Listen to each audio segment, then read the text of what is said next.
trading options can feel confusing, but they don't.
What's going on, everybody? Good morning. Good morning on a Friday. How's everybody doing today? Hopefully everything looks good in the stream. I literally just turned the camera on because I almost forgot. Hey, what's going on, Tim? Let's see. Ariel is here. Welcome in. Appreciate it. Yeah, that thumbnail. Give that one to Grant. Grant absolutely crushed it. I was like, hey, I just need these 3 things, and that's what he produced. It was sick. Same to you as well, Allison. Good to see you here. Welcome in, Algo. Thanks for being here, man. Seal, feel free to lurk all you want, man. We got a lot of good stuff today. Shibby is here. What's going on? Good to see you. Tim, welcome in. Yeah. Silver's killing it. Yeah, we probably won't be looking at silver today. Doing something a little different today. A little bit of a hybrid today.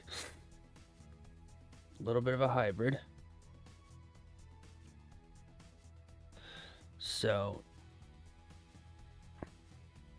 what we'll do, we'll wait for some more people to come in while I get a few more things set up. But we'll, if anybody does see a setup, I'm gonna be watching futures on the side. You know, give it a shout out. Might have a type 2 like right away. Who knows? Gold's looking pretty good right now, so I might come back to that. But yeah, I'll explain a little bit more about options and stuff today. Today's gonna be the first options stream. Got some people who are interested in it from yesterday. Yeah, so we're gonna go through that as a primary focus. You made an account on Interactive Brokers? Nice, Tim. From the info, still waiting on approval. Yeah, it might take you a few days. Yeah, that's okay. Today we're gonna go through some real basics, and we'll probably take a trade, and show you like we did yesterday, and I'll kind of explain it. There's this strategy. There's a lot to learn. So I'll break it down and we'll go through the real basics of it. And if we decide we're gonna do this I might switch to Saturdays. I'm not sure. But for now we'll do Fridays. See how it goes. And might switch it up a little bit and actually like the way you learn options is repetition. Hey, what's going on, Morgan? How you doing? Is we'll do like the same thing every week, but we'll just do it a little bit different, like a different ticker, a different stock or something like that. So that way you guys will see the same thing over and over and be able to learn it and process it. Yeah, so let a few more people come in here.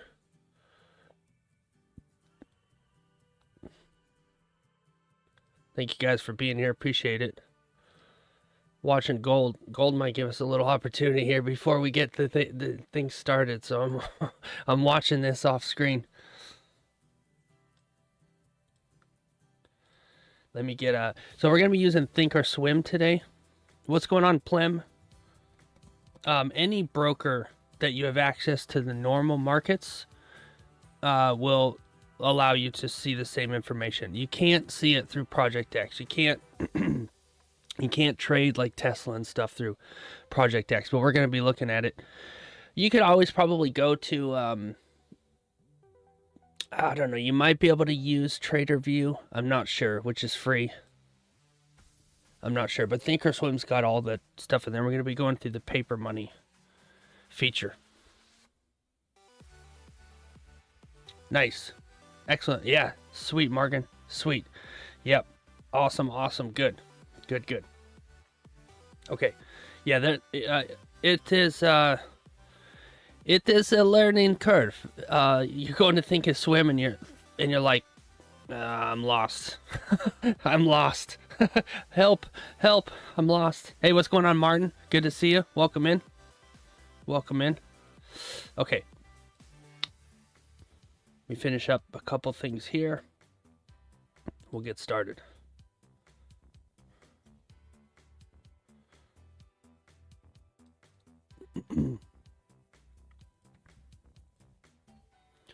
Yeah.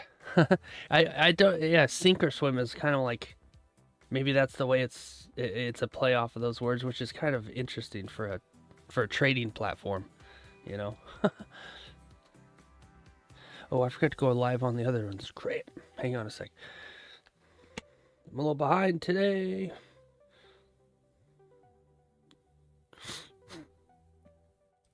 Just go live on Twitch. What's going on, my Pez?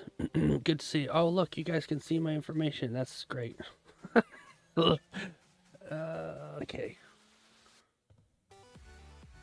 Good to see Pez. Good to see you, Grant.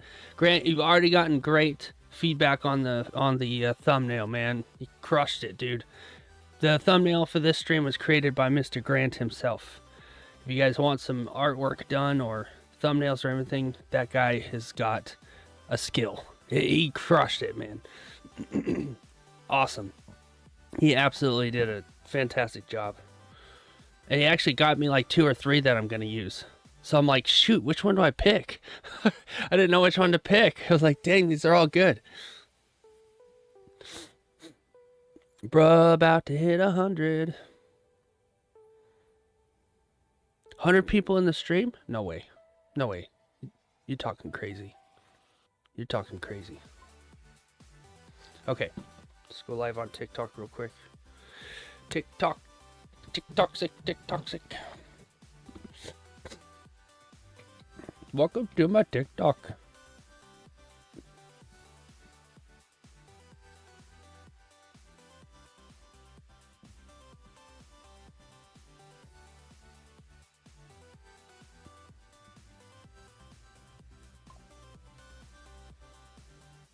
Okay. Pez is here. Pez is in the building. Yeah, AI did a bit of the work there. I could tell a couple of the photos of me didn't even look like me. It was funny, man. This gold trade here looks interesting. It is overextending, though. Overextending for sure. Okay. All right, you guys ready? Let's talk some options. We're gonna just do the basics. We'll keep an eye on gold, and we'll keep an eye on NQ, and around the 15-minute mark, we'll come back and take a look at those. But in the middle, when we're just waiting for candles, let's talk about how to make some real money. So if you guys are down, throw a 1 in the chat, and we will start this party. I don't know you. Go away. Random people trying to join my TikTok. W trade on gold. Oh, nice, Allison. Excellent. Excellent, excellent. 91 times. It is almost at 100. Jeez. Insomnia, yeah. Hey, what's going on there? Hi, Rob. Good to see you. Bobby, good to see you. Welcome in. Yep, you guys are about to learn a strategy that has made me millions and billions. But why make billions when you can make millions? Mr. ST is in the building. Wow, the viewers are rolling in. You guys are awesome. Thank you guys for being here. Thank you guys for being here. Sick. Good stuff. Good stuff. Yeah, I've got some good stuff planned for you guys today. We're gonna learn some new stuff about the stock market. And trust me, once you learn it, you can never forget it. It will, once you see how you can just literally pull money out of thin air, it is going to blow your mind. Kind of like futures, but a lot easier. Up front, there's a lot you have to learn, like techniques and stuff called like the Greeks and stuff like that. But once you learn them, the strategy gets extremely simple. And you can literally just like, I feel like making $400 today. I'm going to go click a button and make $400. And that's it. And it sounds too good to be true, but I promise you it's not. So we'll get into that. Okay. Let's start this off here. So we'll start with this information. In the stock market, we have two things called a call and a put. Okay?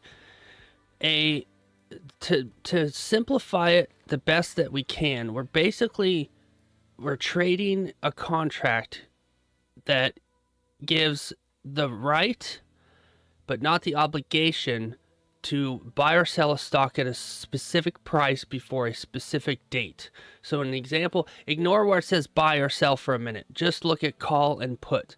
A call gives the buyer the right, but not the obligation to buy a stock at a given strike price on or before the expiration date.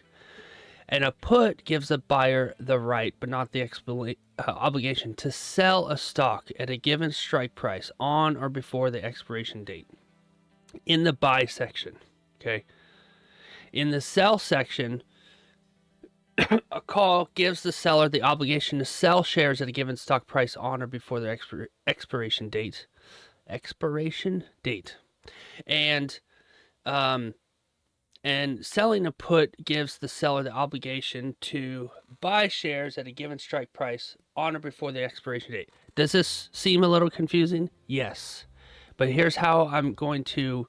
This here is the basics that's going to take you a while to fully grasp, right? Yeah, exactly. So the way I can look at it is this way. Draw an X on the screen. I can't really Maybe, can you guys see my mouse? Okay, cool. This one here is the opposite of this one. Selling a call is the opposite of buying a put. Draw a line here. These two are opposite. Buying a call is the opposite of selling a call. Right? These two are opposite. Okay?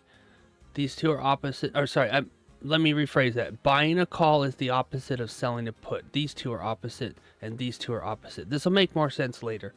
But I recommend a screenshot, or I'm actually pulling this screenshot here directly off of Pandrea Finance, which you can see right here at the bottom, his YouTube channel.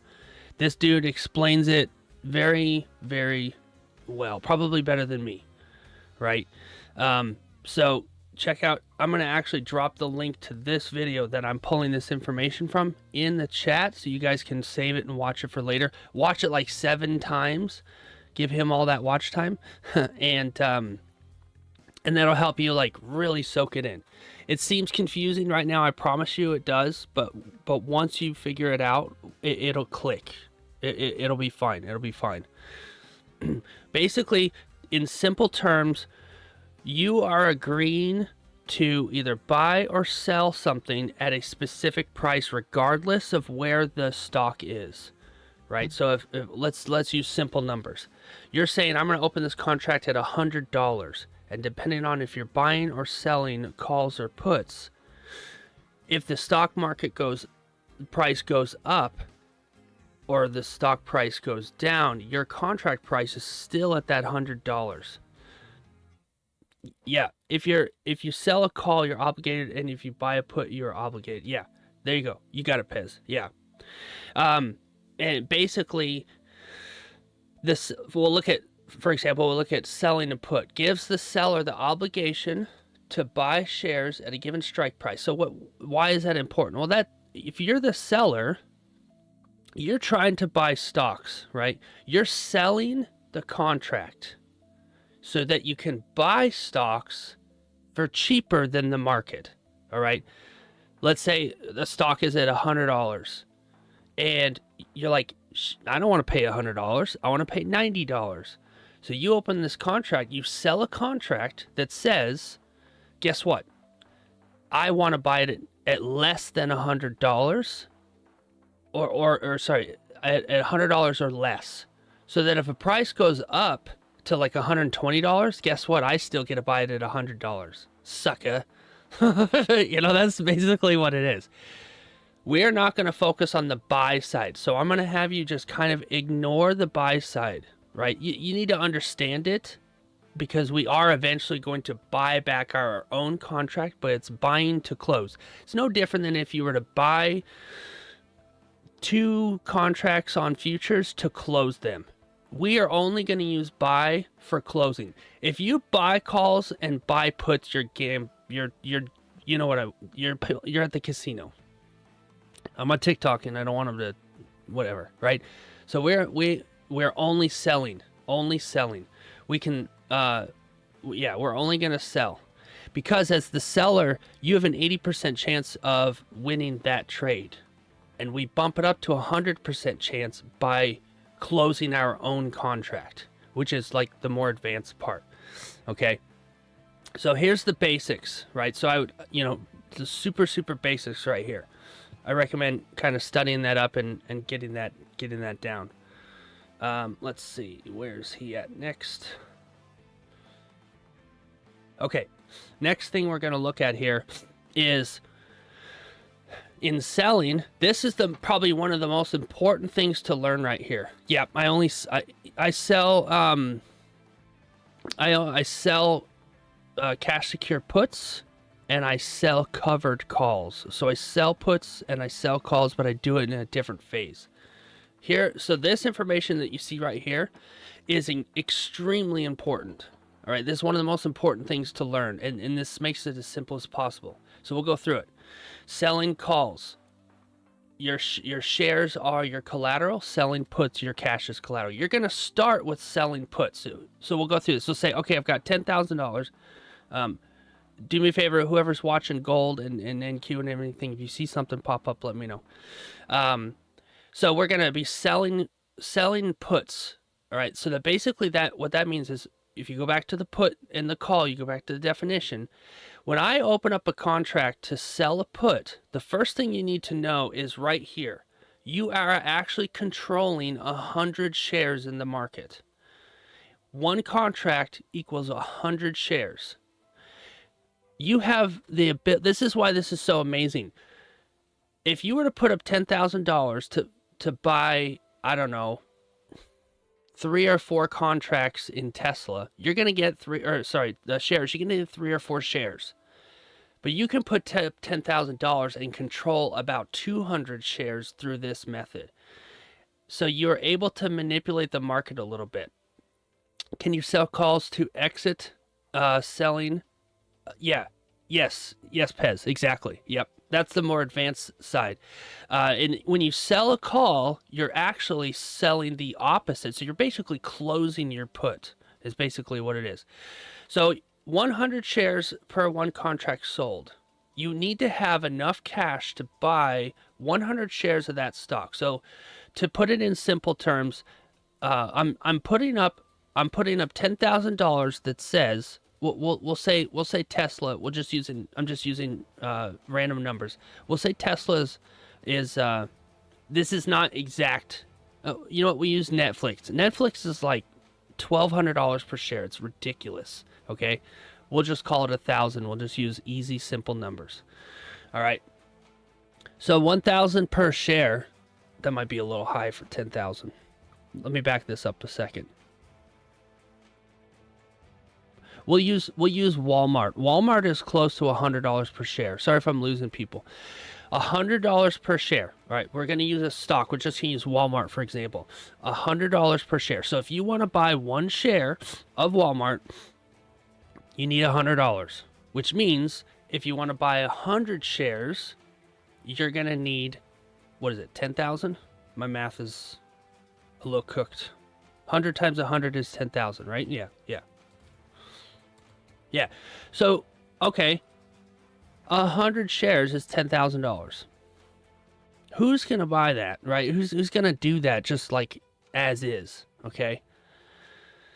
Actually think I understand how you can switch from cash as collateral to stock. Yeah, exactly. Which negates collateral in a weird way. Yeah, it does. Basically, your collateral is saying, here's my $10,000, okay? I would like the opportunity to make money off of this contract. I'm going to sell a contract which is going to control 100 shares. You're not buying stocks yet. You're selling a contract. And that contract will say, if this stock goes above or below a specific price, which is called a strike price, I'm either obligated to buy those 100 shares, or the contract expires and I keep everything. I'll keep my collateral and I'll keep the premium that I'm paid. Every time you sell a contract, every single time, you get paid. You get paid money. You'll get paid money based on what that contract, the sizing of it is. So we'll use simple numbers. So $100 to buy, or $10,000 to buy 100 shares, right? You have to ask yourself this question first. Am I willing to own 100 shares of this stock? Because if you are willing to own 100 shares, or you're already going to buy 100 shares, then you're in a good spot here to make money, extra money, basically. You're going to make extra money by doing this. Okay. We'll get to selling calls in a second. So you put up your cash as collateral. You say, here's $10,000. I'm going to sell this contract and I'm going to sell it for $250, which means somebody in the market, some sucker, is going to pay you $250 to get that contract. The worst thing that can happen is price reaches your highest willing price. And the worst case is, exactly. The worst case scenario here is exactly what Pez said. Either you buy the shares, but you were going to buy them anyways. Or, the worst case scenario is the entire company goes out of business. Then everybody's out, right? Let's say you choose $100. $100. Say this is what you're saying. This is this contract you're selling. I will put this contract out here that says somebody, a buyer or whatever, is going to pay me, and it's almost like a little bit of a bet. I'll bet you that that Walmart doesn't go above $110. And you're like, okay, I'll take that bet. I'm a good trader. I can look at the market and see. It's probably not going to go. It's probably not going to go above like $105 or $110, right? Yeah. Okay. So, in what time frame? That's a good question. Thank you, Tim. You're going to want to do 30 to 45 days, but I recommend 30 days. 30 days is a sweet spot. There is an absolute sweet spot. And the sweet spot is always about 30 days. And there's a thing called weeklies and monthlies, but we'll get into that more. Just remember, 30 days, try to sell monthlies. Monthlies pay better. Monthlies pay better. What's going on, Cody? Good to see you, man. Yeah, you're getting some free sauce, right? I'm going into it. Yeah, 30 days is a sweet spot. There is a sweet spot. There's absolutely a sweet spot where you can make the most for the least amount of time. Yeah, monthlies pay better. Exactly. You got it. Okay, so let's go through this. So then you put this contract out there.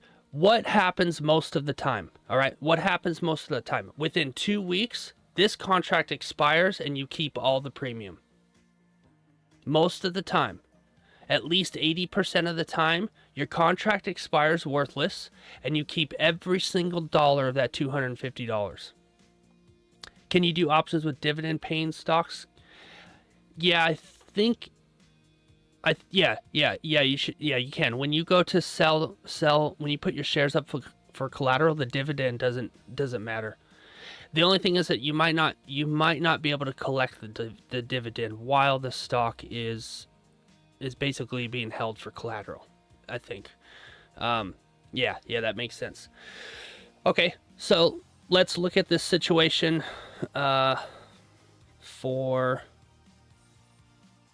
let me actually bring up another visual real quick. Well, wait. I'll bring up a visual in a minute. I don't want to go too crazy, right? I want to give you guys. I'm trying to give it to you as simple as possible. It's very heady. The concepts are a little hard to understand, and is in a little bit of a learning curve in the beginning, right? So, we'll put it out there. So let's say the stock drops. You're saying it won't go above $110 and the stock drops to $95, and then in 30 days the contract expires. What's going to happen? That buyer then says, I won. I beat you in this bet. Now I get to buy the contract is the contract's at $95. I get to buy your shares for $95 when the market is at a different price. Let's see, did I say that right? I think I got it backwards. Let's see. Oh, yeah, I got it backwards. Okay. Basically, the buyer here is purchasing your 100 shares. I'm sorry, let me back up. I'm sorry. The buyer here is selling you 100 shares. As a seller, you're buying 100 shares at a lower price than you said you would. So you're buying it at $95. You're getting what's called assigned, okay? I'm not the best teacher, you guys, so you'll have to forgive me if I and I also have really bad dyslexia, so I get things backwards. So I apologize ahead of time. Yeah. So it's a discount. You're able to get the shares at a different price. So now you have 100 shares. That's the worst case scenario. You purchased 100 shares. Somebody else in the market dumped their shares for cheap, right? Or sorry, they dumped their shares. They dumped their shares at a better price than the market is currently at. Now, who doesn't want to do that? Who doesn't want to buy shares at 100 and then sell it for 115 or whatever? Okay, thanks, Morgan. Yeah. It's how do I get it from here to there? Anyways, Okay, so that there's two things that can happen here. Is one, the contract expires worthless and you keep all the premium. Don't forget about the premium. When you click that button, that premium goes directly into your account forever. It'll never leave your account. Okay, I know that sounds too good to be true, but it is absolutely how this works. You are putting up collateral. You're putting up a lot of cash here. You deserve to be paid for that. This is no small thing. You're putting up $10,000 and you're putting up that cash as collateral. So you should get a collective premium for that service. You absolutely do. And you keep that premium. So in this case, $250, the contract expired worthless because the stock basically moved up. When the stock moves up, your contracts expire quicker. That contract becomes very worthless in the market and nobody wants it. So it just dies basically. And when it dies, you keep your money, your collateral is released, and now you have $10,000 again to do the exact same thing. You do it again. Same thing. Right back into the market. Sell another one. 2 weeks goes by. Right back into the market. Sell another one. This is the best case scenario. Worst case scenario, you get assigned. Okay? We'll talk about that, which leads us into the call side. So if you don't get assigned, remember assigned means, if you go back to what is the definition between a call and a put, assigned means you're obligated to you're obligated to buy the 100 shares, right? You're putting up the cash. No, yeah, it is a little confusing, Pez. You're selling a contract, but you still control that contract, and it's not quite like an actual like physical contract, right? It's more of a, hey, I will agree to buy your shares at a different price than the market, right? It's kind of like that, and then the market will assign you the buyer or the seller of those shares. You become the buyer and somebody else becomes the seller, and it's all done automatically.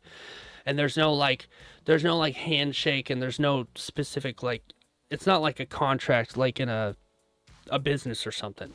It's almost like it's very similar to when you sell a futures contract. What are you actually selling, right? You're not actually selling gold.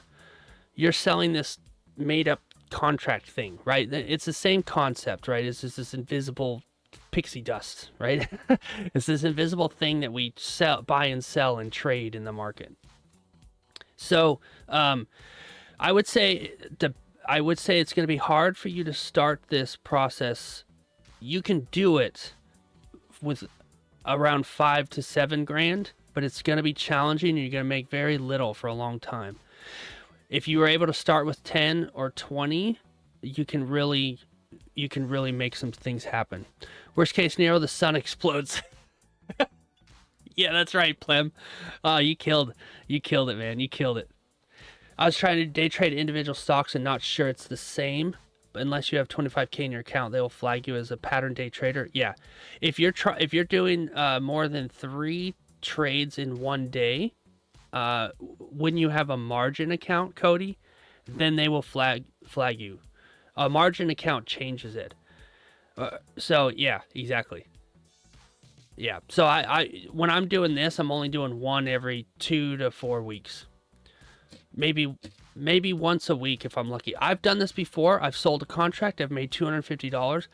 I wake up the next day, the contract expired, and I've collected the money, and I put it in another contract. I woke up the next day, the contract expired. In like 3 days, I made the $1,500 because I was able to rotate my cash in like 3 times over. It was insane.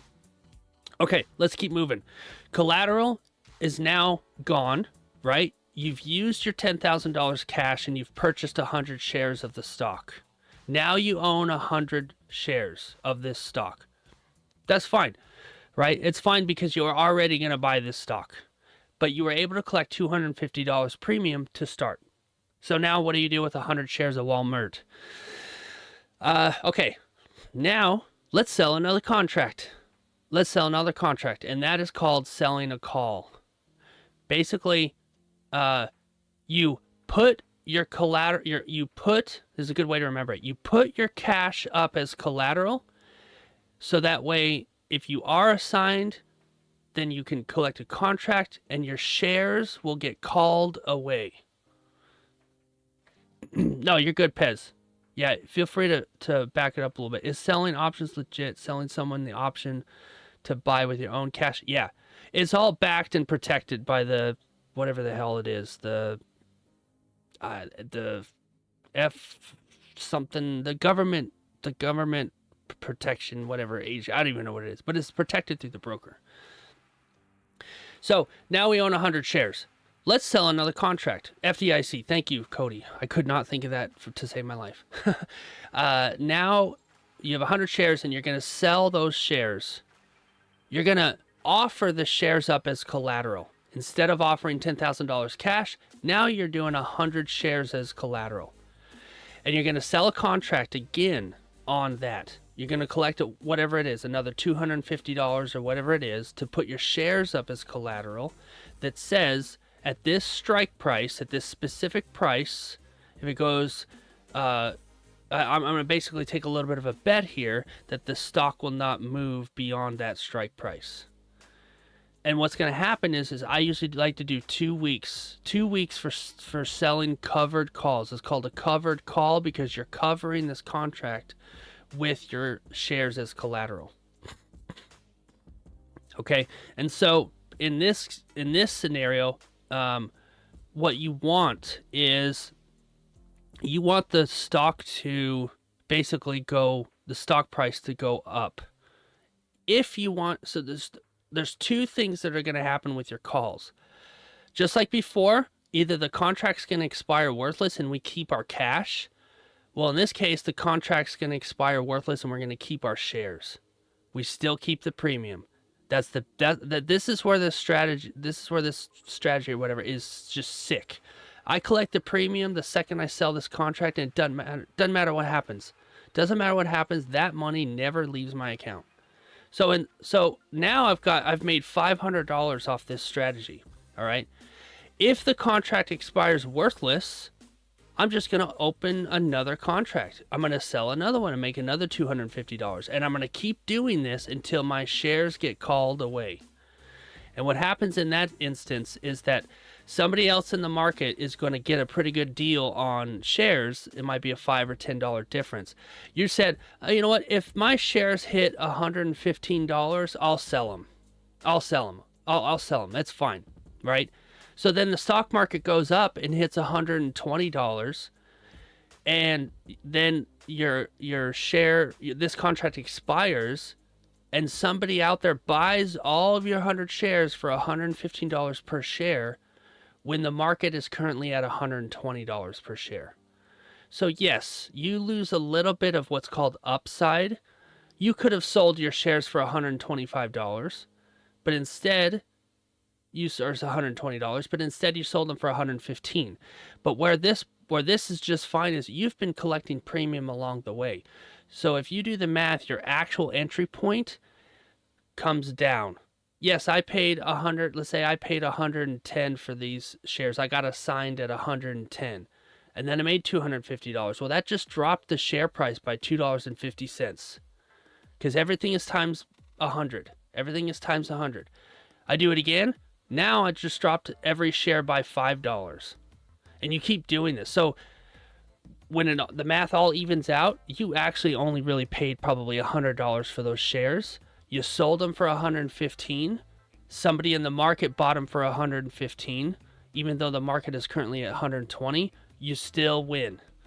You still win. The worst case scenario is that you hold your shares for a really long time, but you were going to buy those shares anyways, right? You're going to buy the shares anyways. Yeah, you can. I do this in an IRA, and I also do this in a cash individual account. Arbitrage. That's awesome, Allison. Okay, sorry if I'm missing any chats. Trying to go through this. If you have, and you got to have 100 shares to do this. You can just flat out buy 100 shares and then start putting them up as collateral. You don't have to sell a put first if you don't want to, right? You don't have to. You either need the cash to buy the 100 shares or you need the 100 shares to sell the call.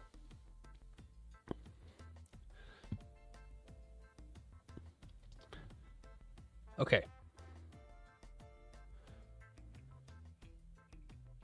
All right, let me keep going. If you guys, if you have like a burning question and you want me to pause, just put like a bunch of question marks in front or behind the question so that I don't miss it, or tag me. You can tag me as well. If I see my name pop up, if it says at Seth Trades NYSE, if it's orange, I'll know that you've got a, I'll know that you've got a, like a burning question you want me to stop for a minute. Yeah, I can't do that, Pez. I can't do that, my friend. Okay. So, oh, sorry, random ad here. Hang on. This is Pandrea Money. He's got tons of videos on this. Okay, so this is just reiterating basically what I said. The 4 steps for selling an option. You sell the option contract. You collect the credit, which is your premium. Now, you either want it to expire, like we talked about, which is 30 to 45 days, or you can, here's the best part, you can buy back your contract before expiration. So it's a 30-day contract. Let's say the stock is kind of not doing much, right? It's just, it's not doing much. It's not moving much. Some stocks like Walmart and Coca-Cola and Apple, they don't move much. They pretty much always stay around the same price. It takes them a long time. They're not volatile. And you're like, okay, it's been 3 weeks. My contract, I sold it for $250, and now it's around, the value of the contract when I sold it was $250. Now the value of the contract is like $50. I can wait another week and a half and it'll probably expire, or I can buy back my own contract right now, close it, I'll pay the $50, and I get all my collateral back. And why this is so awesome is because contracts typically deteriorate pretty quickly. You can close them and then open another one. So you're just constantly cycling the same cash over and over and over. And you can do this in 2 to 3 weeks. Right now, the market sucks all around, so it's really hard to do this right now. Right now I'm holding contracts longer. But what I do is I'll do a 75%. If I sold the contract for $100, if I collected $100 premium, I really want to be buying that back at $25 or less. So it's a 75%, and that usually happens within, I don't know, about 50% of the time. So if it's a monthly contract, you're usually seeing this around a week or 2. Now, there is a chance that this happened to me with AMD. I got assigned 100 shares of AMD, which was $17,000. 100 shares is times 100, $17,000, $170. And I sold an option to say that I'll put up my 100 shares of AMD here at $175. And the next day, it rocketed to $240. I was like, ah, shit. Ah, shit. Now, best case scenario here, I sell them at $175 and I still collect the extra. Plus, I collected the premium.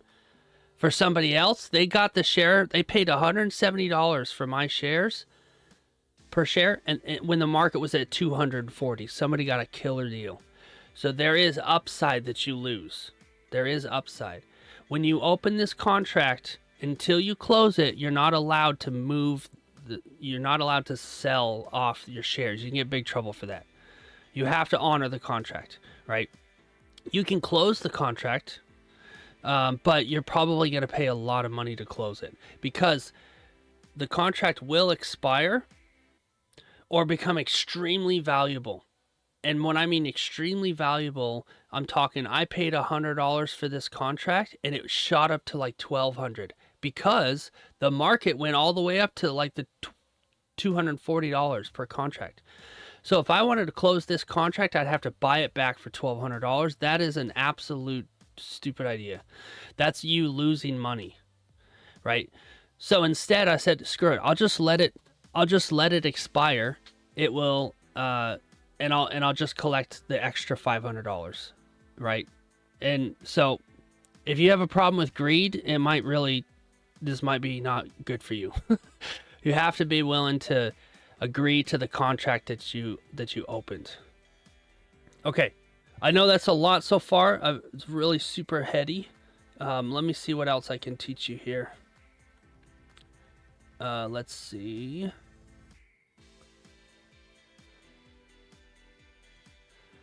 So getting into premiums. Wanted to see what all three of his options were here.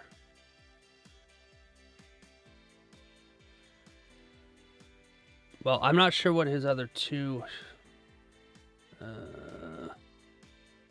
one of the things is expiration dates does affect the premium. And also volatility. Like Tesla is extremely volatile. It swings like insane amounts, right? It's like one day it's $100, the next day it's at $180, the next day it's at $90. You know, it's like choo, choo, choo, and that can affect your premiums. Premiums will go up with that, which is nice. Yeah, we're gonna do that, Cody. We're actually gonna do that on this stream. I'm gonna take an options trade with you guys. You're gonna see it in lifetime. I'm gonna do that. Just going through some basics here, and I'm gonna do it. We're gonna do a trade right on stream. Oh my God, exactly, Cody. Yeah, Tesla is a bit, yeah, it's like, but that's where the premiums go up and up and up, and you can collect more money. Okay, I'm just want to see here if he's got anything else here to note. Okay, so when the farther out the expiration is, the higher the premium.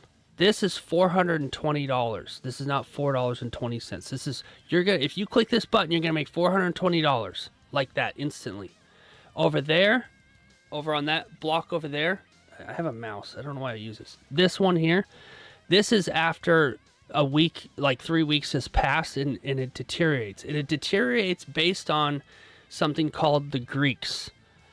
The one I really want you to pay attention to as a seller, the only one we really care about is called theta. Theta. Theta means time. Theta means time. Basically, it's the best way to explain it, right? And delta. Delta. Theta and delta. Theta means time. Time eats away at the contract. And delta is basically your chance of winning that trade. And you want to shoot for a delta of around 25 to 30. Think of it in percentages. 25% to 30%, which basically means I have a 25% chance to be wrong on this trade, which means you have a 75% chance to be right. Okay? And I'll show you guys that here in a little bit. So delta and theta, there's like 4 more. The ones you really care about are delta and theta. Theta is time, and delta is, am I going to be right or wrong on this trade? Okay. See if he's got anything else. This is important. Wow. Who is this lady? Go away. All right, implied volatility. This is definitely what you see with stock markets like Tesla. Your volatility is your percentage that it's going to move. What's going on? What's going on? Oh, yeah, I know. L ads. I know, right? Yeah. Did I miss anybody? Okay, no. All right. Okay. He goes through a contract here of selling. He uses Robinhood, so you can watch him do that if you're interested. I won't get into the distribution curve. Okay, well maybe. Yeah, we'll talk about this briefly. So that distribution curve. Remember when I said 25 to 30%? This is kind of like the advanced model of it. There's your 30-ish%. The chances of you winning this trade, you're in that 30% area, as opposed to down here where the rest of it kind of deteriorates. All right, this is a lot more advanced, so I won't go into it right now.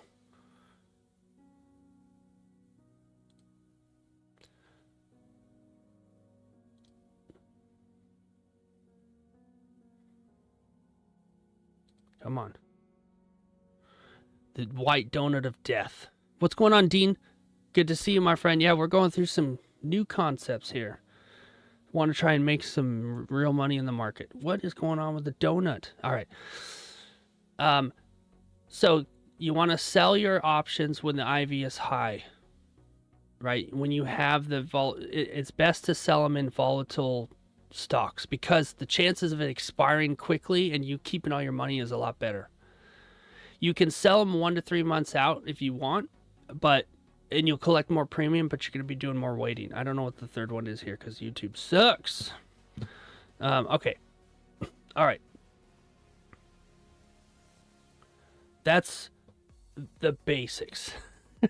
The basics, right? The super basics. Now we're going to open up Thinkorswim and we're actually going to show you what it looks like.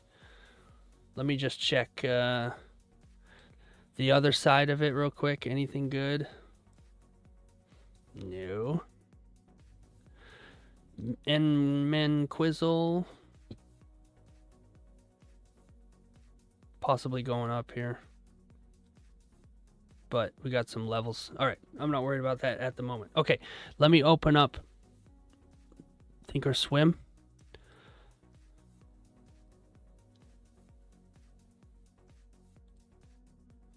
Okay. This platform can, oh, you just did an exam on this stuff next. Okay, good. Well, hopefully, Dean, you can be my dean for this class and tell me if I'm doing this correctly. Is that Walmart? Is that the Walmart logo? It looks like the Walmart logo. I have ADOS. Attention deficit. Oh, there's a squirrel. That's what I've got. Okay. All right. Let me resize this. I might have to drop chat over here. I might be able to keep it.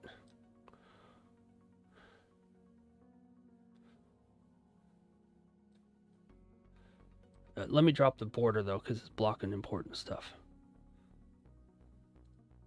Okay.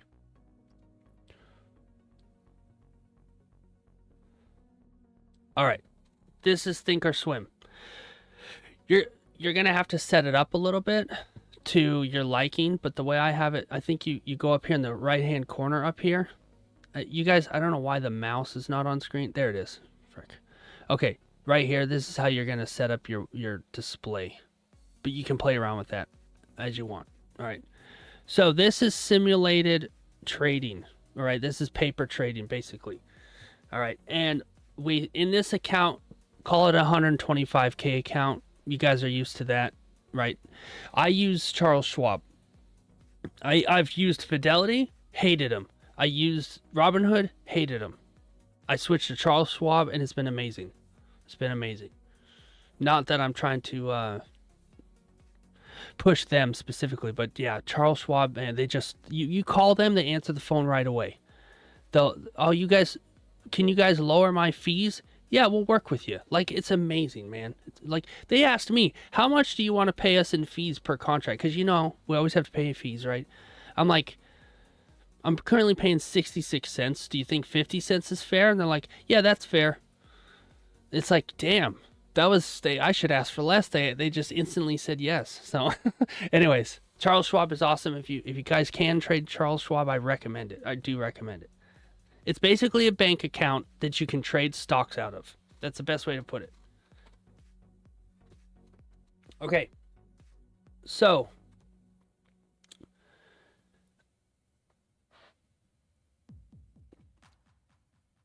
let me think here. How am I gonna explain this? That's the amount that you need to start with. I know not everybody is starting with, yeah, Ameritrade. Yeah, awesome, Sherry. Welcome in, by the way. Good to see you. I know everybody's not going to be starting with 125K, but for this, if you do this paper trading, that's what they give you. So play around with it, right? Yeah, exactly, Dean. They're reasonable. Exactly. As you can see here, I traded this yesterday. I traded this yesterday and made $2,100 instantly. See how it says 127, 194? I clicked a button and made $2,100 immediately. Okay. All right, so let's look at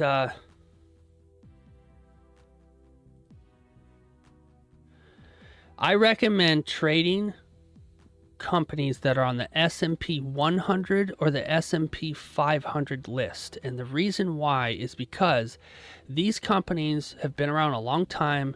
They're some of the best companies out there. They're not going out of business tomorrow.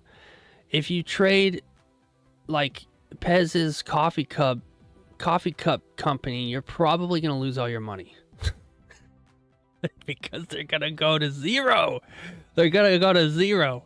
They're going to rug pull you, right? You're going to get the rug pulled out, right? Oh, it's good to see you, Cody. Appreciate you coming in. Thanks, man. Thanks, man. All right. So, trade known companies, right? Somebody like Tesla is extremely volatile. Somebody like Coca-Cola is extremely stable, right? Doesn't move much. Tesla, because it's so volatile, it's up and down every single day, you're going to have higher premiums. You're going to be able to collect more money. Coca-Cola is extremely stable. The premiums are going to be low. The risk is low. The premium is low. The risk is high. The premium is high. Try and pick something in the middle if you can, right? I like to pick, the ones I trade are United Airlines, Delta Airlines.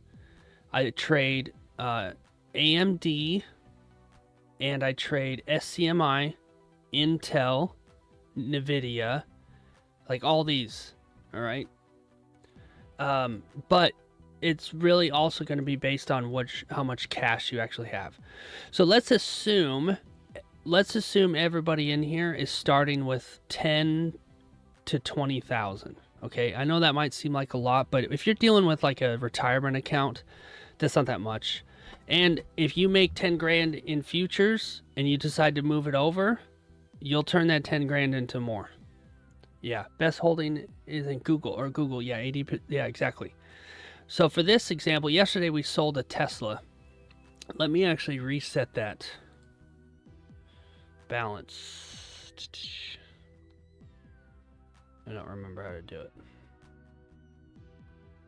Yeah, screw it. We'll just whatever. We'll just leave it open, right? We'll leave these ones open, and then we'll let's actually check on that contract real quick. It's only been one day. Monitor. Where did it go? Where did it go? Is it still open? No, it already closed. You see what I mean? I sold this wait a minute. No, it's still there. Yeah, it's right there.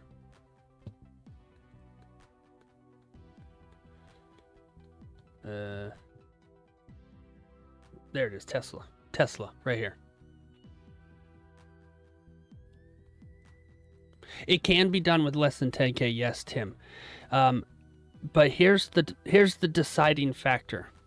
You have to put cash up for collateral. So $10,000 collateral is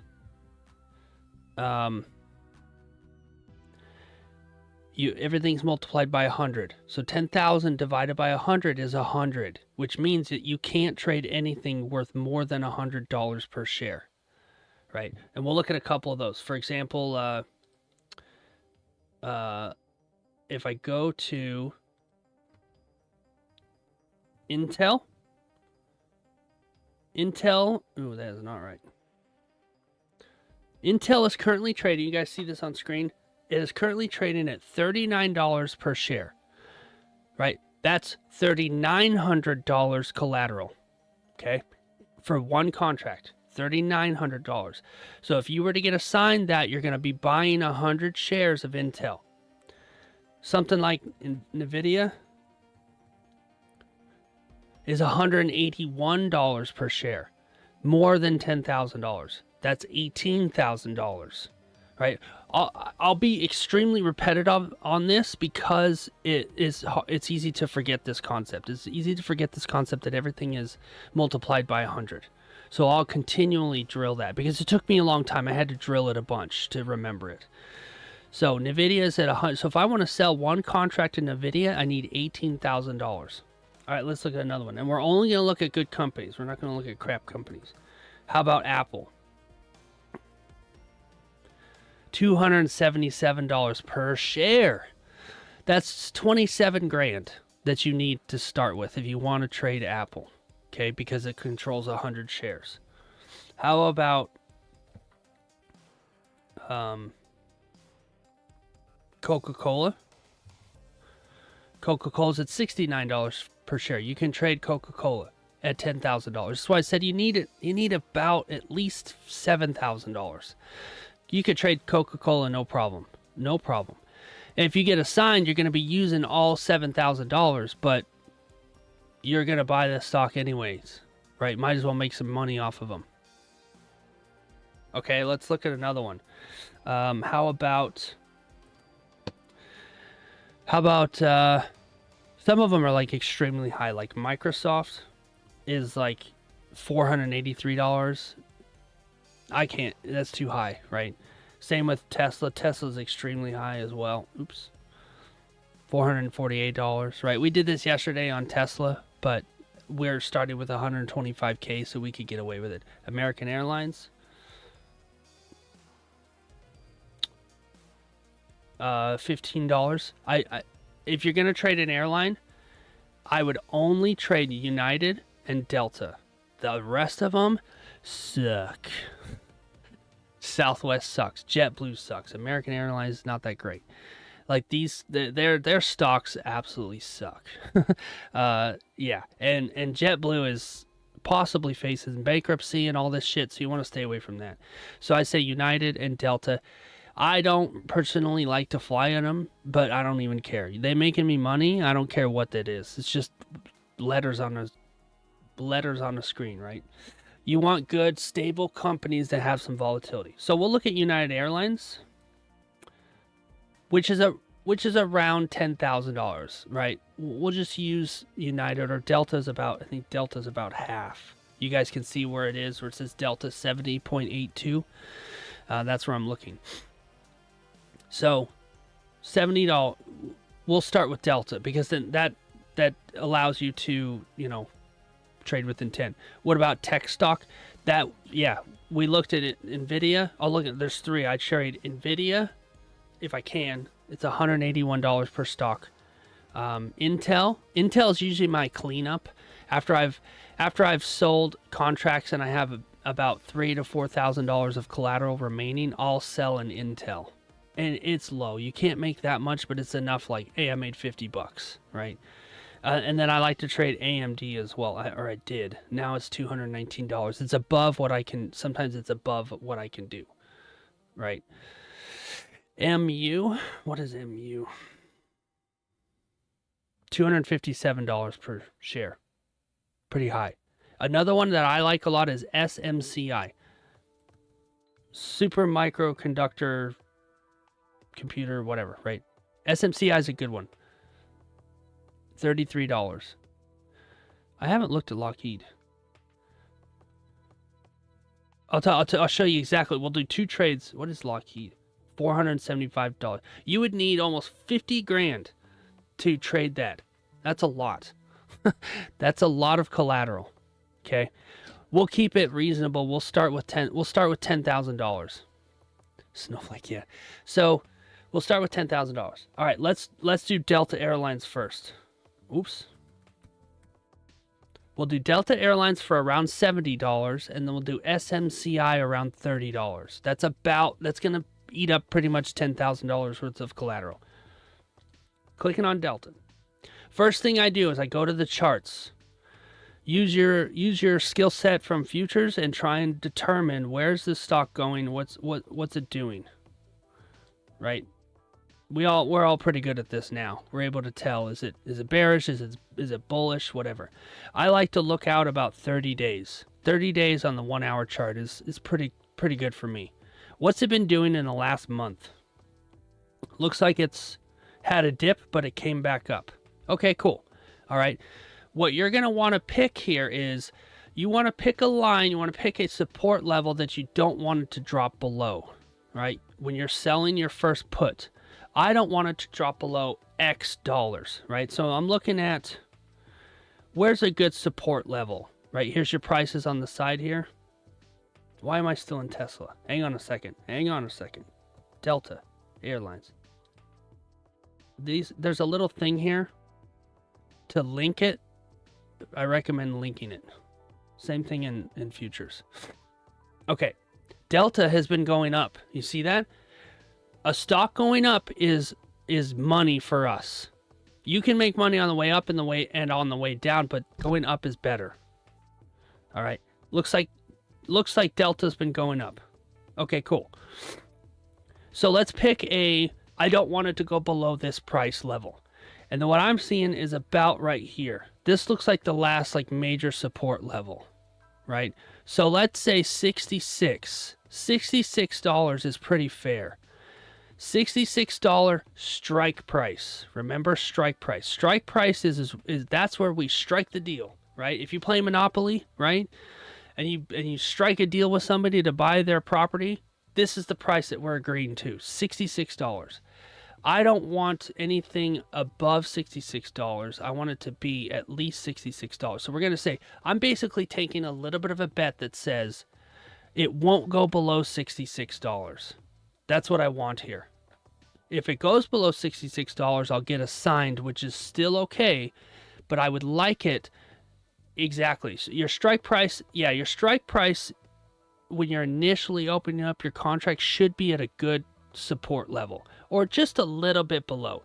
This actually looks like about 67 or so is where it bounced. It came up and it hit 67 and continued. And I'm saying it's not going to go below 66. Now it definitely could, but what are the chances? Hopefully in my favor. Exactly. Okay, cool. Excellent, Dean. Awesome. Okay, so 66. We'll remember 66. Now I'm going back to the trade. All right.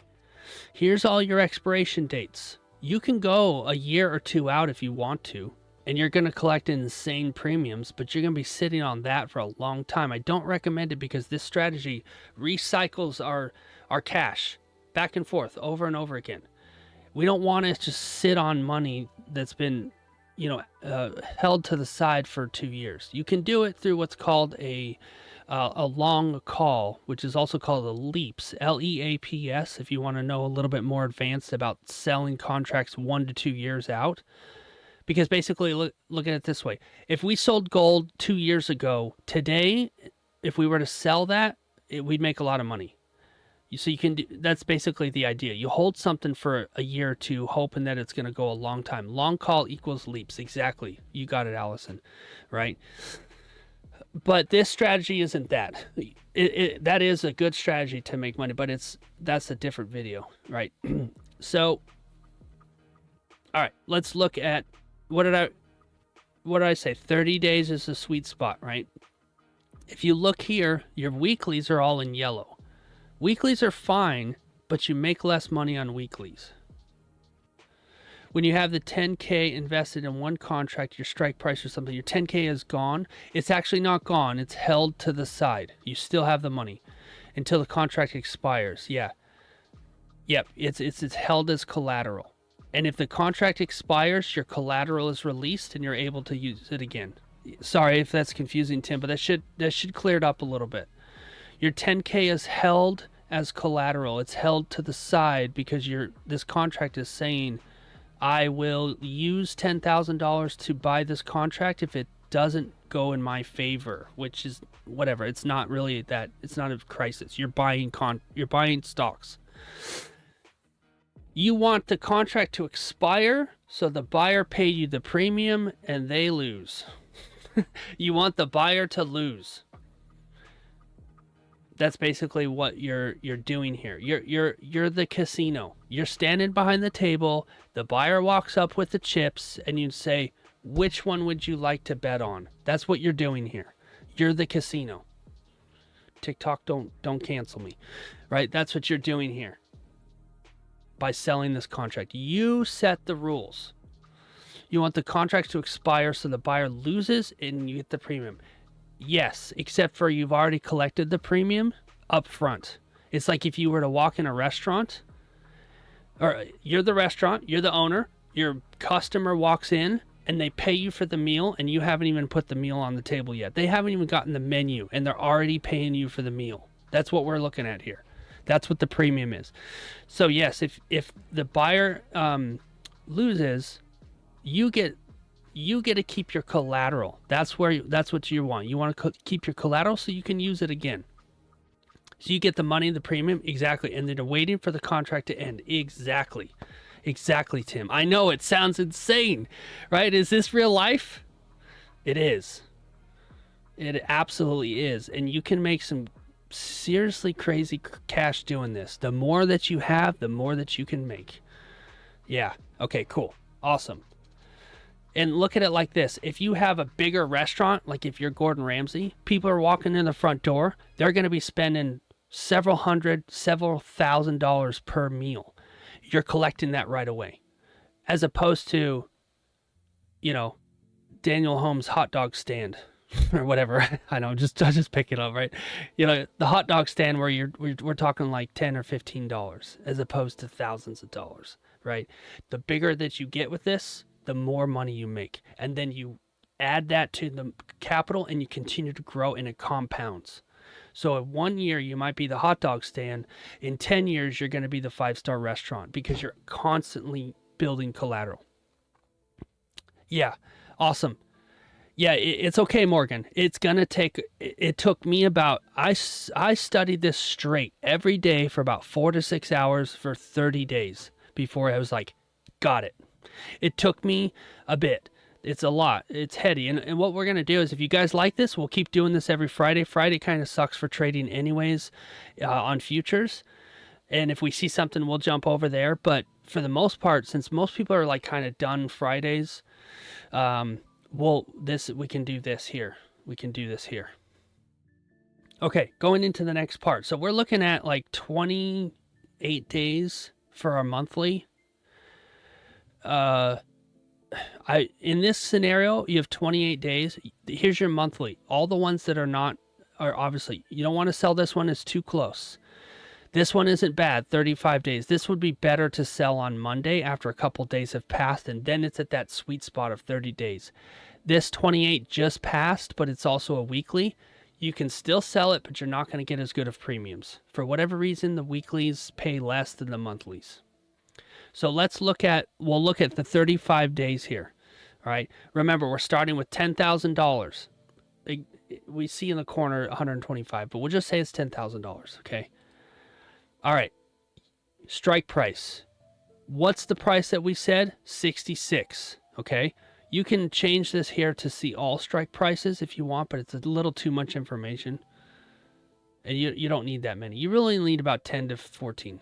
10 to 14. Hey, thank you, Mr. Polar Bear, for liking the live. I appreciate it. I hope you're getting some value out of this training. Hope you're getting some value. Appreciate it very much. Appreciate the likes.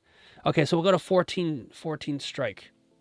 66 was our number, right? Yeah, 66 was, we think that the stock is going to stay above 66. Okay, right here, it says puts. The right side is puts. The left side is calls. Don't forget that because you can get really confused if you don't. Remember when I said they're opposites? Remember when I said, let me show you when I said they're opposites. Let me go back here for a second.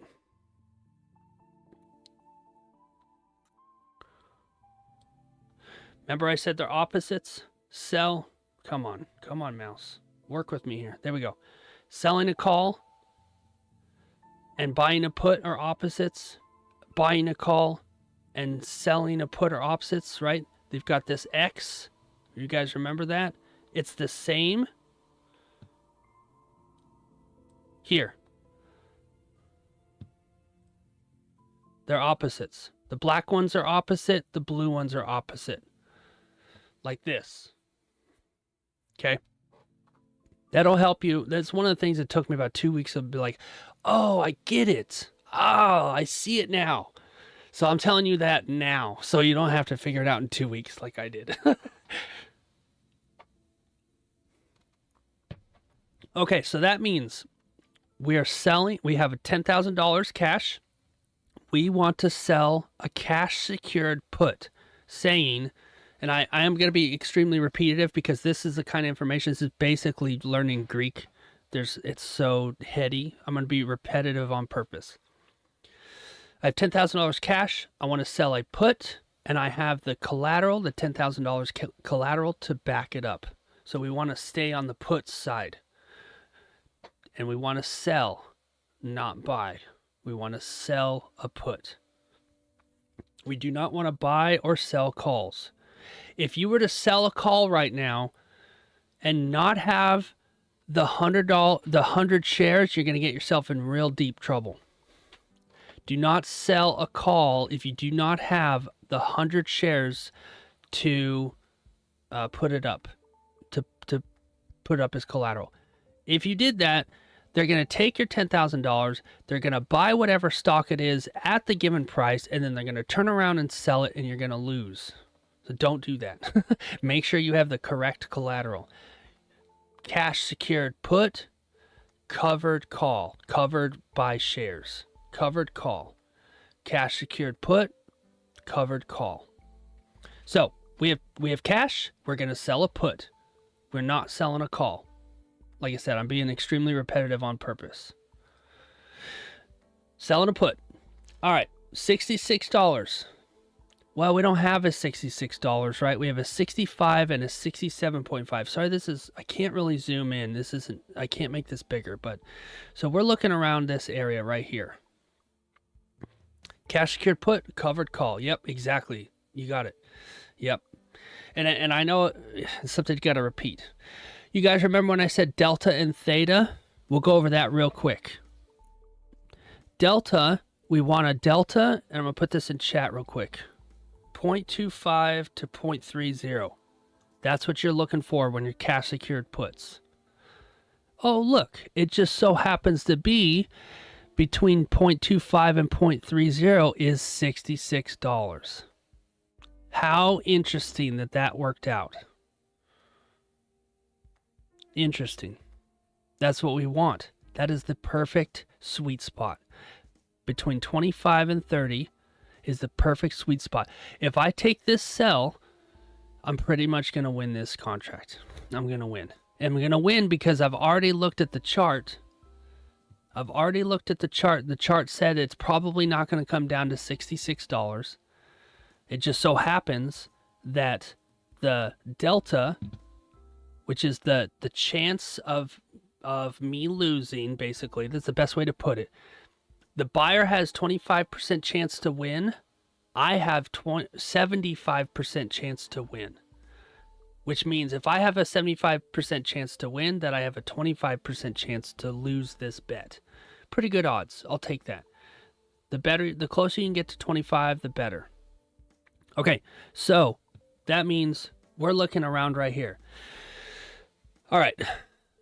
Theta, don't really worry about theta too much, but theta is basically, I don't know why my mouse will not show up. There it is. Theta basically is the expiration.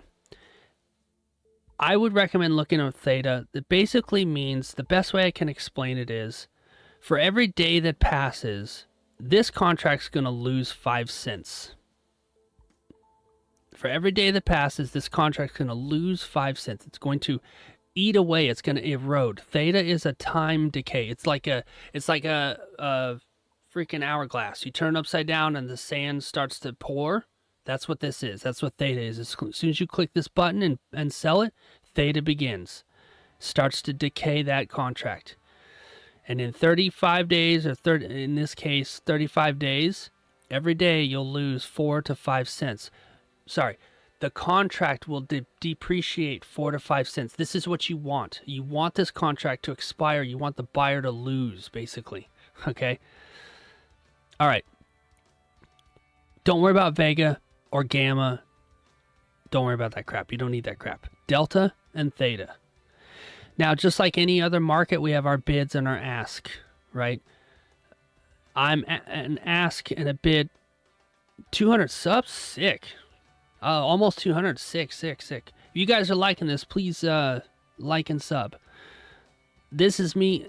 I could open a course on this crap, but I would rather give it to you guys for free. I want to see you guys win. I don't even care. I don't care. I'll make money in the market. I don't need to make money off people. So yeah, anyways, hit that like and sub if you're getting something out of this, because this content is going to continue to be free. Theta is for every day that passes, it loses 5 cents. Depreciation till the buyer loses. Exactly. You've got it, Allison. You've got it. Hey, morning, Trading Lab. Good to see you, man. Good to see you. Good to see you. Okay. So 65, we want 66, right? So we have really 4 prices here to look at. This is the premium we are going to collect. How much money am I going to make right now when I click this button? I can make $137 to $149, right? We want to pick something in the middle, an average. So I'm looking around $1.42. Remember, everything is multiplied by 100. $1.42 equals $142. If I want to be a little bit more risky and go for 67 instead of, because I really want 66, but I can't get it, you might be able to get it on the weekly. Yeah, you can get it on the weekly, but look, it's less. If you sold a 66 weekly on 28 days, you're going to make about a dollar, which is actually $100. You're going to make about $100. On this one, you're going to make probably $200. I would rather make $200 than $100. Yep, exactly. You got it. Yep, price times 100 is yeah, exactly. So $1.42 is actually $142. $142 cash you are going to collect for this premium, all yours. 100%. Click the button, make the money out of thin air, and it's yours. It goes directly into your account. Scot-free. The only way it leaves your account is if you decide to use it. That's it. That money is yours. 100%. Okay? And we'll show that. So I do not want to trade weeklies. See ya. Let's go a little riskier. We're still around a 30% delta. The theta doesn't matter as much, right? Like I said, 30-ish. I can take this trade. Delta usually continues to go up. It's bullish right now. I should be okay. I wouldn't get much closer. Where the black line meets the blue line is the current price. That's your current price of the stock. And if you look right here, $70.56 is how much Delta is selling for right now. Just so happens to be right where the blue and the black line meet. Okay, so let's do $67. $67 strike price. So what I'm agreeing to is that if this stock, when this stock option expires, I am obligated to use my collateral to buy 100 shares at $67. Currently the price is at $70. That's not going to happen. If the price were to fall to like $65 or $60, the current stock says right now, if you want to buy shares, this is like a month from now, you're going to pay $60. Well, I have a contract that says I'm going to pay $67. Shit. I'm paying more for a stock than it's actually worth. That's the worst case scenario. You were going to buy the stock anyways, right? You were going to buy the stock anyways. But you collected $200 of premium. That actually drops your entry price from 67 to 65 because it's an extra $2 difference. You made the premium. So if you want to count it that way and say, I actually got in at 65, it's currently at 60, it'll go back up. You know, I'm not worried about it. That's fine. I'm okay with that, right? I'm okay with that. So we have our bid and our ask. Bid is what it's being sold for. Ask is what they want to buy it for. When the stock expires, you're obligated to buy the stock at the price. Exactly. Yeah, you got it. You got it. And you have to be willing to take that obligation. But it's not a big deal. It's really not a big deal. If you're trading a really crappy company, there's a chance you're going to lose bad. Because if that stock drops to like 30, you're way what they call in the money. Look up these two terms, OTM and ITM, which is in the money and out of the money. Right?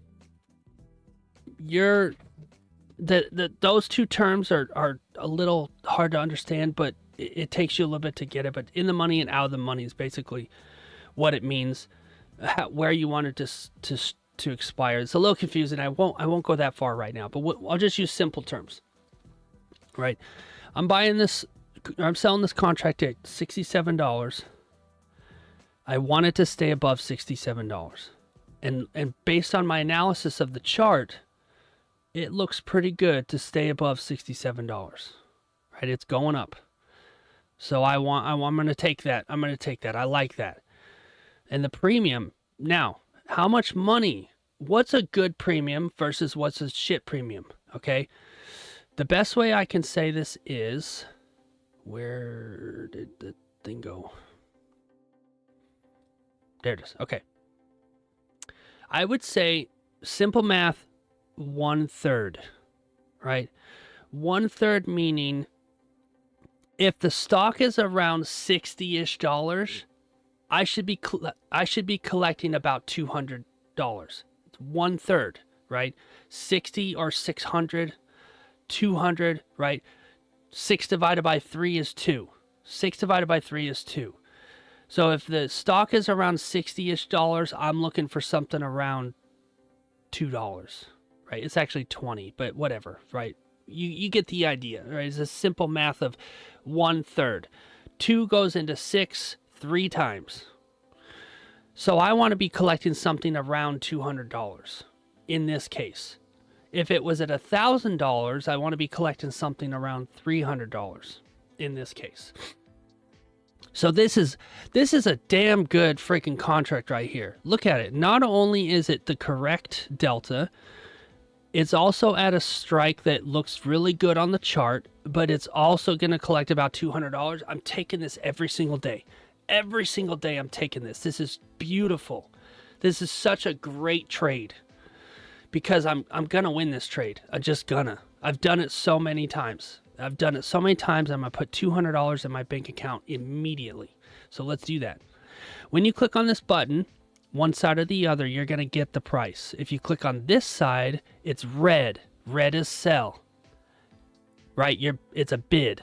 It's a bid. An ask is a buy. You see how it turns green? Red is sell. Holy shit. Go away. Sometimes it can be a little weird. Click the right button. Red is sell on the bid side. Green is ask on the green side. Okay.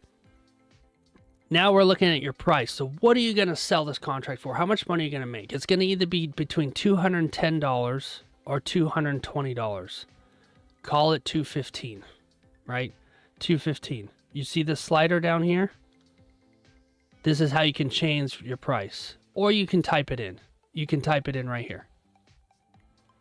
Stock market's actually getting ready to open here shortly, so we can actually see this shit moving. It's going to be awesome. I would like to put my contract in before that happens. So we're going to do that before the stock market happens. There's a chance that contract skyrockets in price before I sell it and I make more money. Try and open up your contracts before the stock exchange opens, because the chance. I did this one time. I ended up making $350 when I said I would sell it at $200, because the stock went and jumped, and I instantly made more money. It was freaking awesome. I was like, oh shit, I kind of won that one. That was kind of nice. Okay, so going into, we want to sell. Remember, we want to sell a put, so we want red, right? This says 10. I don't want to sell 10. I want to sell 1. Make sure you do this correctly. You want to sell 1. -1. You're sell 1. -1. Okay. If I were to click buy, it would be +1. Just remember it's red. -1. Expiration date's here. Strike price is there. We're selling a put. I go through all this every single time because I've accidentally made this mistake. Right. $2. Let's see. Sell -1. That's right. You want now here. Limit, same as in futures, limit versus market, right? You put a limit. If it hits that price, it'll sell. Market is right now. I like limit. I don't like market because I can't choose my price. It's literally when it opens, right? So I want to make about, look, mid, right there, $214. I want to make around 214, 215. So I'm just going to take this slider and bump it straight to 214. There you go, 214. The second I click this button, I'm going to make $214 instantly. One last thing, I don't know if you can see it here. See where it says day? Hang on. Limit and day. Day means it will this will only happen today. I don't want day. I want good until canceled. GTC. Also, you want to link them here. Good until canceled. That means that this order will stay open until it fills. If you want it to stay open all day and at the end of the day the order cancels, then select day. But I like to select good till canceled. Good until canceled, yep. This order will be here forever. Eventually this contract will expire and it'll disappear, but it'll be here forever. Confirm and send, right, which is, you can't see it, but right where my body is right here, this is confirm and send. Now there is a pop-up here, you guys can't see it for whatever reason, but it's just a confirmation to show you everything. I really wish you could see this. Is there a way? Let me see if I would like to show you this. Maybe I could show you this pop-up. Yeah, okay, cool. Order confirmation dialog. There it is. There we go. Excellent. It's actually on screen. Okay, so go through this real quick. We're looking at our break-even price is at 65. Remember I said the $2 difference, right? I'm collecting the $200 premium, so that bumps it down. It's not $67. It's actually $65 because I collected a premium. What am I going to make right now? As soon as I click this button, I'm going to make $214. I'm going to put up $6,700 as collateral, but I'm going to make $214. Max loss, you can ignore that. Cost of trade, there's your fees, the 65 cents. Buying power effect, ignore that. Resulting by, these are dumb. Ignore these. You don't need these. All right, we're going to send it. Now, this order is in. As soon as the stock market opens, in 1 minute, you're going to hear the bell, and then you're going to hear ding, and that is basically the order filling. Let's see how much we make. I should be making $215, but if the stock just jumps immediately, which does happen, then I'll make at least $215. I won't make less. If the stock drops, it won't fill the order, which is good. I don't want anything less than $215. So let's watch it. Let's watch it. Let's see what happens. Let's see what happens.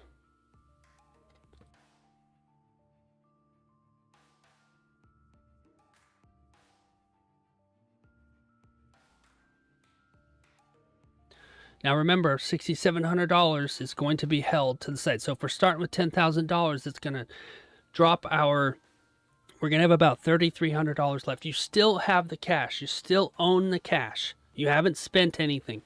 You're putting it up as collateral. Right. There's the bell.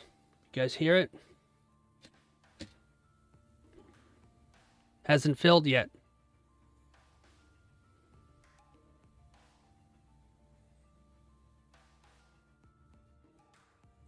It hasn't filled yet. It says working. It could be a little behind. Okay, see how this is $1.92? This is why I like limit. If I would have done market, I would have sold this for $100. I would have made $192. No, I said $215, not $192. So what happened is, as soon as the stock market opened, the stock price dropped. But I'm still good, and this is why it's good till canceled. This contract is not gonna. This order is not gonna fill until it hits $215. Sometimes it drops. Sometimes it skyrockets, and sometimes when it skyrockets, you'll make $300. Either way, because it's a limit and it's good till canceled, you're safe. You're not going to sell the contract for less than $215. You guys with the emojis, I love it. Yeah. So I have an option here. I can just sit here and wait, or I can cancel it and go try again, but I'm going to make less, right? I really liked the around the $200 mark is what I had said. So we'll see. We'll give it a little bit of time. While this one's working, we'll do another one. We'll do another one. We'll do another contract. We'll go through this process again. So we had $10,000, right? We just put up $6,700 as collateral. We have about $3,300. We'll just say, give or take, we have about $3,300 left that we can use. Why let your money just sit there and not grow? Interest rates in banks suck. It's like 0.1%. I don't want my money sitting there. I want my money working. I want my money to go out there and find more money. I want my soldiers to go out and find more soldiers, as Kevin Leary says on Shark Tank. So that's what we're going to do. Instead of that extra $3,000 just sitting there doing nothing, we're putting it to work. So let's go with something around $33. Intel is at $39. That's too high. See here? $39 too high. Let's look at SMCI.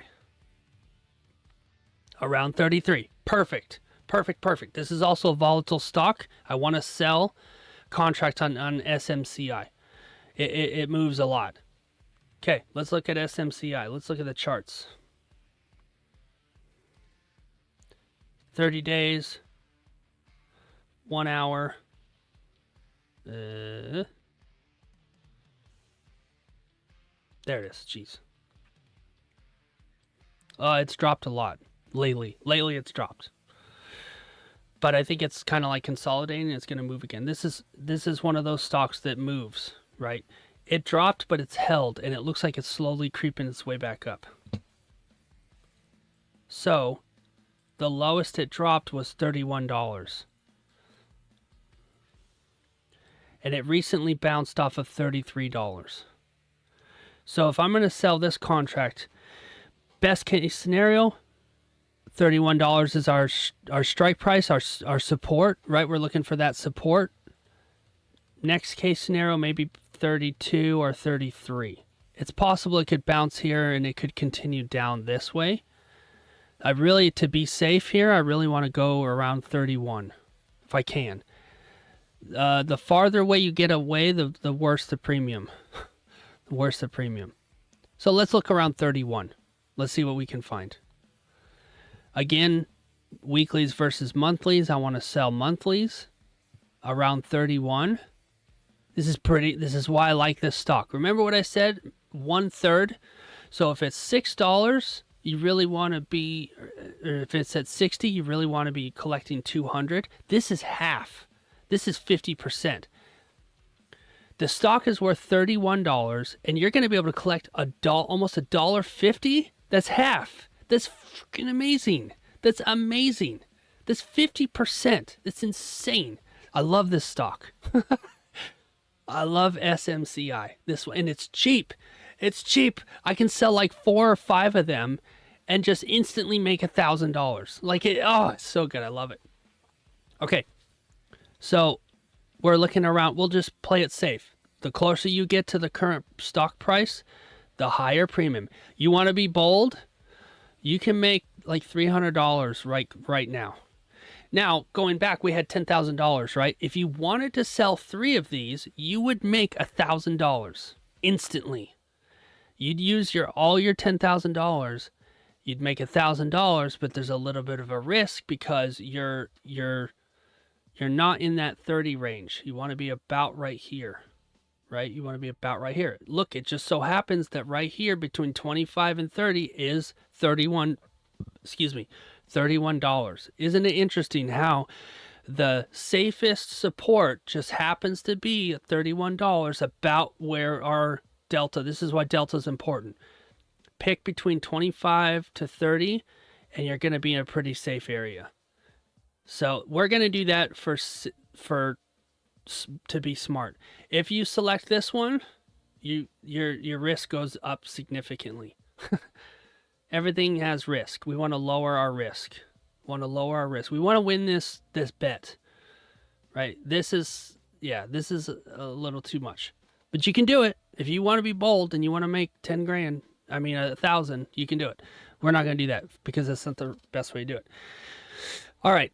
When you see that the contracts are red versus green, that's just basically that these contracts right now are losing value as we speak. So that means that this 150 is going to be 149 soon, or 148 or whatever. It's slowly coming down, right? Whereas the call side is going up, and that's based on whatever the stock is doing right now. For the purposes of this, we'll pick 31, and we'll try and get as close as we can. Click the wrong one. I always click the wrong one. Go away. I don't want you.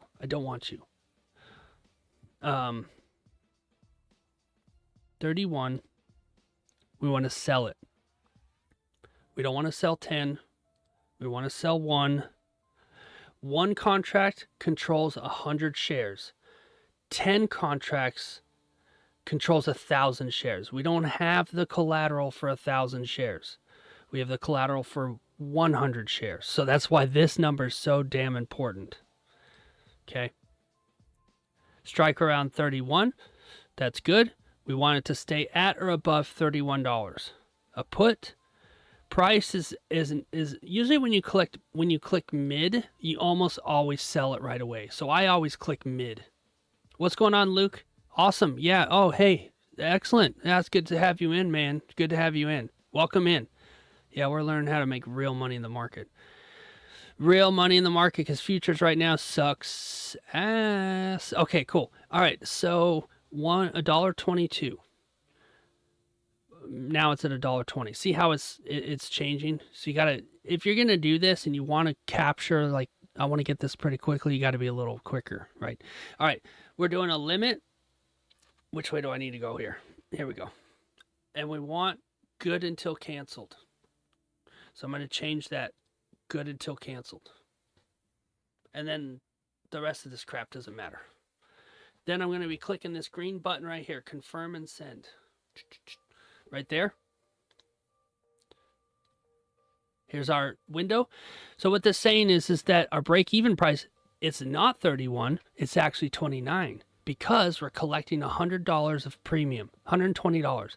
The second I click this button, if the contract fills, which the other one hasn't yet, I'm gonna make $120 like this, and I'm gonna keep it.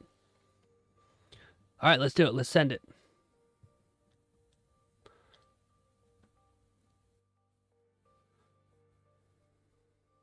It didn't fill yet. You'll see a pop up on screen when it fills.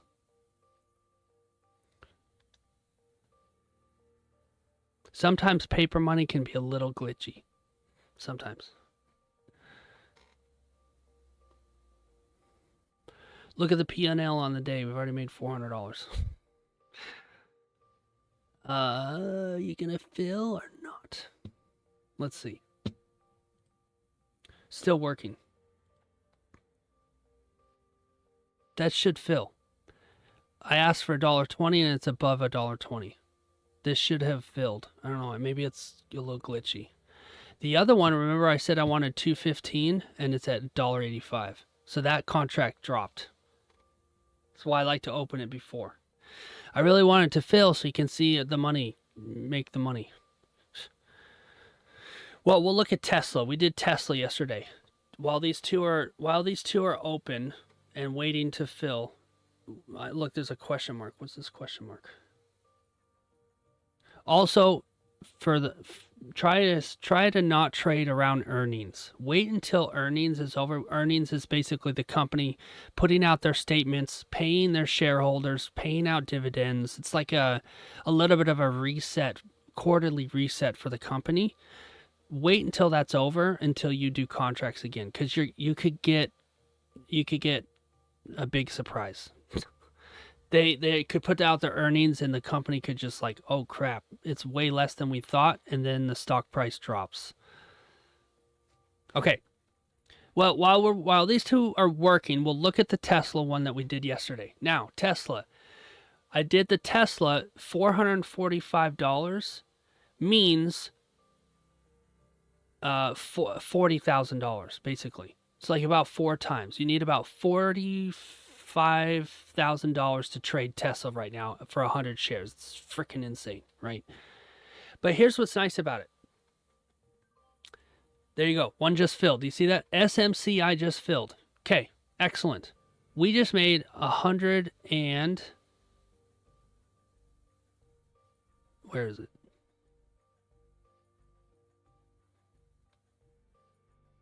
What am I missing? For what the heck?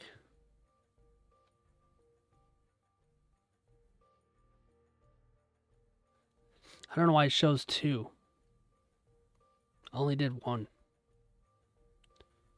What the? Why did it do 2 fills? See, as I said, sometimes this is a little glitchy. It should have only done 1. I only sold 1 contract. Whatever. It says it filled twice, which doesn't make any sense. All right. Anyways, so this is an important part. We'll look at Tesla afterwards. Now the contract is open. So what does that mean? I sold the contract. That means I'm obligated. I'm obligated to put my cash up for collateral. I'm obligated to use that collateral by the expiration date, which is on the 16th of January, that if the stock price drops below 31, I will be obligated to buy 100 shares of this stock, which is going to cost me $3,100. I'll say that again. I'm obligated now to use my $3,100 of collateral to buy 100 shares of this stock if it drops below $31 and stays there. If it goes up, the contract expires, I keep my collateral, I keep my premium, and I do it all over again. It's free money. It's free money. I know it's so cliche to say that, but it's true. Okay, so how do we make this happen a little quicker? Let's put in a buy to close. I want to close my contract early. I don't want to wait till January 16th, 30 days, which is a sweet spot. I want to close it early. I'm going to have to give up a little bit of my premium to do that, but it's worth it because over the long term, you'll be able to rotate your capital. So how do we do that? When you have your order, there should only be 1 here. I don't know why there's 2.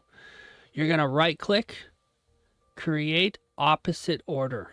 This is better than trying to go in and find the call and all that. Don't do any of that. You're going to get yourself confused. Just create the opposite order. Simple and easy. Create the opposite order. Boom, it already went there. I didn't have to do all that shit. It's right there. It's done. All right, I made $1.20 on this. So we're gonna try and buy it back at when this contract is basically 75% deteriorated. It's the best way I can put it. And the best way to do that is just take $120, whatever your premium is, and divide it by 4. Now it sounds good, Morgan. Yeah, the replay. Yeah, absolutely. The replay will be here for you to watch. So feel free to watch it at your convenience. Appreciate you being here, Morgan. Yeah, watch it as many times as you can because it'll take a bit to sink in, but you will get it. I promise you will get it. So yeah, awesome. Good to see you. Thanks for being in. So $1.20 divided by 4 is $30, right? I did the math because as soon as you click the stream button, your math and your brain turns into mush. So I'm on mush brain right now. Yep, sounds good, Morgan. Take care of yourself. $30. I wanna buy this back. I sold this contract for $1.20. I'd like to buy it back and close it early. All right, this is how we're gonna do it. Remember, green is buy, red is sell. Green is buy, red is sell. Because I created the opposite order, all the information is pretty much already here. The only thing I need to just verify you're doing 1, right? Who cares about the expiration? Doesn't matter. That doesn't matter. It doesn't matter. This is the only two things you need to change. Limit, three things. Limit, day, and price. Okay, limit day and price. Right here, I want good till canceled.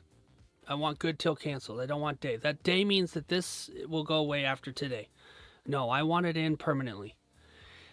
Limit allows you to pick the price right there. I want to be able to pick the price. So take this, drop it down to 30. I sold it for $120. I want to buy it back at $30, which is 75%. By the time it hits $30, this contract will have basically deteriorated 75%. This contract, if it deteriorates 75%, it's pretty much going to 100%. Let's buy it back early and recycle the money. You can skip the step if you want, but you're going to wait longer. You're just going to wait longer. You'll keep that extra $30, but you're going to wait longer. And right, we only have a few years on this planet, so speed things up a little bit. Okay, now all I need to do is hit this button right here, confirm and send. Confirm and send. Now this will not execute right now. It will execute when this contract deteriorates to $30. So a lot of these numbers can be misleading. The max profit 3,000. It just don't even look at that. It's pointless. All right. Cost of trade. Yes, I am going to actually spend $30.65, but I've already collected the 120. So this isn't extra money. This isn't money out of my kids' college fund. This is money that I've already collected. I collected it at the beginning. Send it. What you should see is should see here. This is how you know you did it correctly. You should see this red position button and a green buy button. And then you're done. This basically says right here. So what are we looking at? At $31 strike price, I collected $1.20. When theta will deteriorate this contract 3 cents every single day. Right? Every single day. So it's a month-long contract, which means in about 2 to 3 weeks, this contract will be worth 30 cents. And what we're going to do when we come back to this every Friday, we're going to check on these. I'm going to leave these ones open. We're going to check on them. We're going to see how quickly we were able to recycle this money. So buy and position and buy are good. And let the contract, just let it rot. Let this thing rot so I can keep my premium and keep my collateral. Let it rot. Let theta do its work. Let it just slowly eat away at this contract every single day. Do I lose 3 cents a day? No. I am not losing 3 cents a day. The contract's value is going down 3 cents per day. Think of it like food, right? Food has a natural expiration.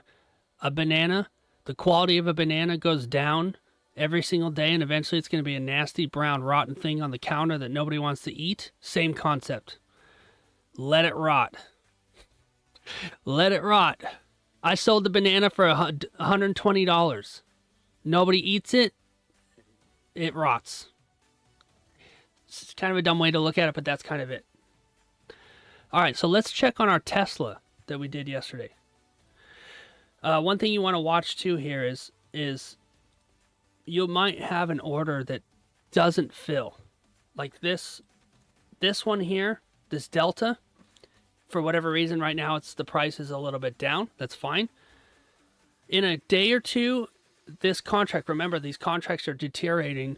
In a day or two, the chances of it coming up to fill at 214 is very low. So you'll want to cancel it and open up a new one. Open up a new order. Otherwise, you're going to be sitting here this thing's going to be sitting here forever. Okay, let's look at the Tesla order we did yesterday. Let's see where it's at. Tesla.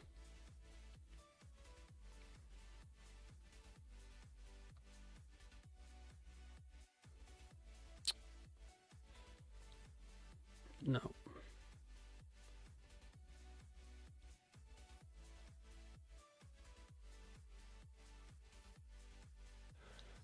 We'll just go over here.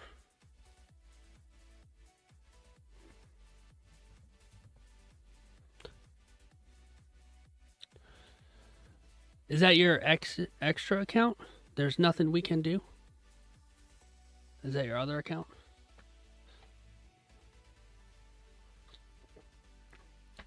Okay.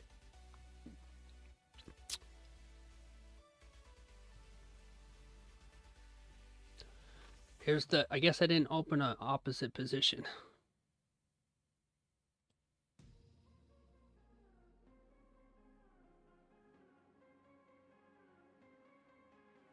One sec.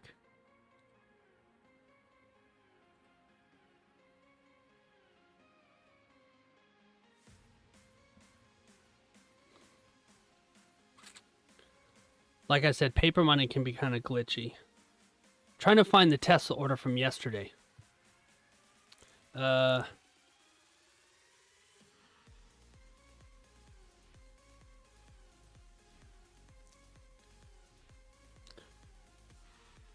well, we're gonna have to do this the hard way.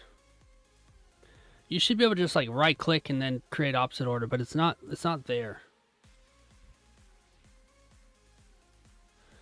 Ignore rolling orders, rolling trades. You definitely don't want to be doing that kind of stuff. Okay, well, I guess we're going to do it this way. Okay. So yesterday, we put up in the, we've got this $125,000 over here as, play money. We put up $44,000 as collateral for this right here. Oh, this is good. You guys are gonna love this. You're gonna love this. Lock in, chat. You're gonna love this. Okay. Okay. This is why having more money will make you more money. Stupid concept, but it's what it is. All right. Yesterday, we sold this contract. Put up $44,000 on Tesla yesterday, and we made $2,100. You guys remember that? The price was at $2,170 or something. If you look in the top left corner, well, it's gone down a little bit, but we basically sold this contract for like $2,100. Right there. See that in the middle? 21.95 times 100. We made $2,195 yesterday. Guess what? Today it's worth $1,600. The value of the contract dropped $500 in one day. If I wanted to right now, I could buy back my own contract and keep $500. Yes, I made $2,100. If I wanted to, think about this, if I wanted to wait 30 days for that to expire, I'd probably keep that $2,100. I made $500 in one day if I close it right now. One day. I would rather make $500 in one day than $2,100 in 30 days. So what I'm going to do right now, sometimes you get lucky with this. The contract has deteriorated so quickly because it's Tesla. I'm going to buy back my own contract and I'm going to go sell another one. I'm going to keep, I have $2,100. I'm going to sell it right now for this price. Sorry, I get a little confused. I am going to close this contract right now and keep that initial $500. I'm going to do that right now. I'm going to do it as a market because I want it to happen immediately. Confirm and send. I'm closing this contract. It's going to cost me $1,600. But I already collected $2,100. Send it. Done. Free $500. Done. See that green box? I literally made free $500 to click 2 buttons. And that money is already in my account. If I wanted to say, okay, cool, I'm going to go to dinner, I could go to dinner on that money that I just made. No requesting a payout, no profit target, no trailing drawdown bullshit. I just made $500 clean dollars that I kept. 100% profit, 100% winning strategy, because I was able to close the contract early and keep the premium. This can be very heady, so I'm trying to keep it as simple as possible. Exactly, Tim. Yeah. Guess what we're going to do? We're going to sell another one. We're going to sell another one because now I have my collateral back, that $440,000. I kept it. I didn't get assigned. I didn't buy any contracts. I controlled 100 shares of Tesla without actually owning the stock. Why aren't more people talking about this? Yeah, I controlled 100 shares without owning the stock. So let's do it again, right? Let's do it again. Let's make more money. Let's make more money. Okay. Tesla. Let's look at the chart. Looks like Tesla is going up. That's why the contract was deteriorating, because Tesla's going up. When the stock goes up, the value of the contract deteriorates quicker. That's why I made $500 in one day. Well, I'm going to open this one, and then when we come back to it, I'll probably come back to this next week. Let's see where it is in 1 week. We saw $500 in one day. I kept that $500 in one day. All right, so let's pick what do you guys think? Throw in the chat, looking at Tesla, what do you think is a safe price? I can already see it right here on screen. What price in the last, we'll do, maybe I can do 60 to 90 days. Let's do 60 days. In 60 days, oh, you can't do 60, 90. In 90 days, what price would be a safe price for Tesla to say that it's probably not going below that level? It's moved a lot. Tesla is a freaking roller coaster, right? It's a roller coaster. You really want to catch Tesla when it's going up. But I can see right now,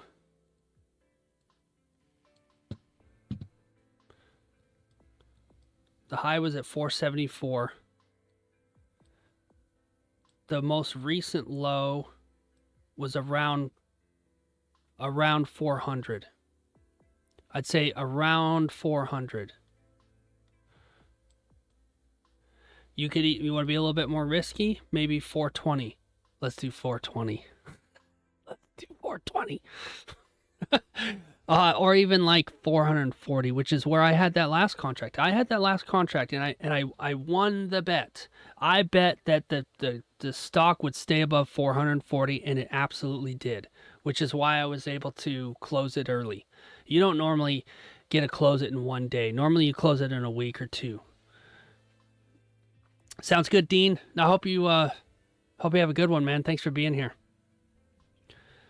All right, so let's say at least 435. We'll look at 435, we'll look at 420, and we'll look at 400. We'll look at those three.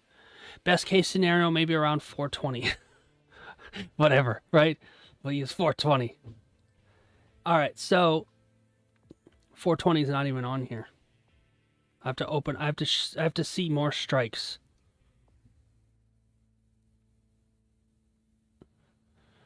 This is why I only look at 14. Yep, absolutely, Tim. Okay. Remember, everything's times 100. This is $2,500 cash. This is $1,600 cash. This is $790 cash. So 420 is around $1,000. Remember what I said about 1/3? And you want to look for a delta of around 25 to 30. So really, we should be somewhere in these four prices. 420 to 440. Maybe 435.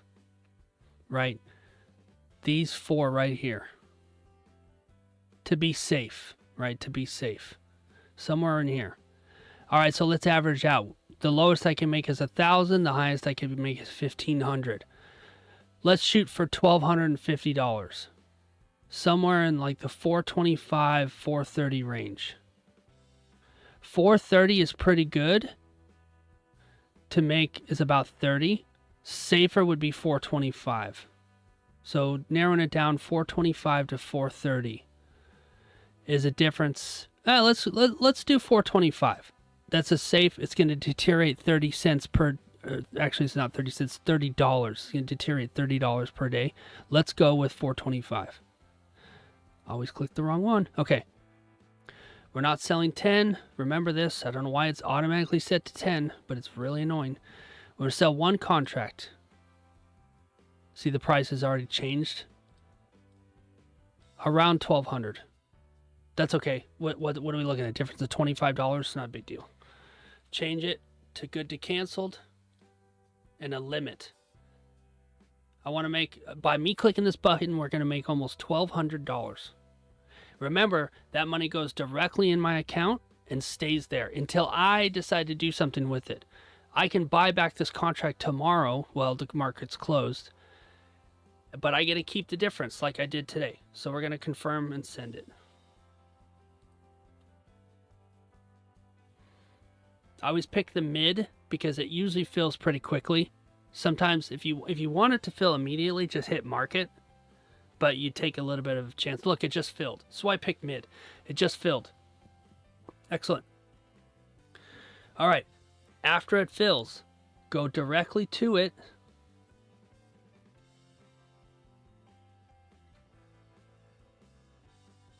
This buy to close is still open. I want to cancel this. Don't forget to do that. Where the hell is the cancel button? Oh, no, that's a filled. Sorry. Filled is already done. Not working. Ignore the last thing I said. This has already been filled. This is complete. It's not open. You do want to check that, though. You don't want some rogue freaking buy to close sitting out there and you don't even have the contract. Not a bad idea.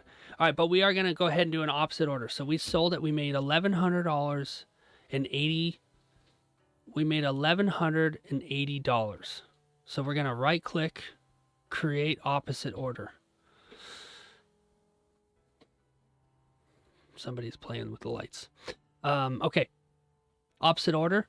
So $1,180 divided by 4 is $295. If this contract drops to, we'll call it 300. If it drops to $300, I want to buy it back and keep the remaining $800 or whatever.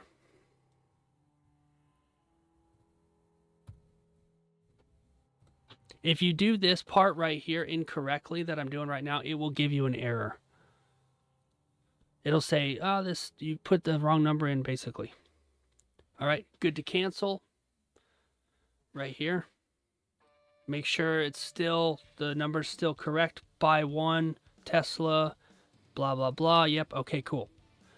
Soon as this drops down, it will cost us $300, but we just collected $1,180. We're just using the same money that we pulled out of the market. And I'm going to send it. And that will sit there until the market deteriorates. Until the market deteriorates the contract down 75%. And that's a cash secured put. That's how you cycle a cash secured put. If you get assigned, let's say the stock drops, you get assigned, you use your collateral, in this case $400 or whatever, and you buy the 100 shares. Not the end of the world. Not the end of the world. You still kept the $1,180 premium. Yeah, for sure, Tim. For sure. It's okay. That $1,180 premium that you collected right now is still in my account. I waited the full 30 days, and then it automatically purchased 100 shares for me, but I still kept the $1,180. Put that in your pocket. That you're not giving that money back. It's impossible unless you want to buy options. The only time you're buying an option is when you're buying your own contract to close it. Otherwise, don't buy options. Only sell options.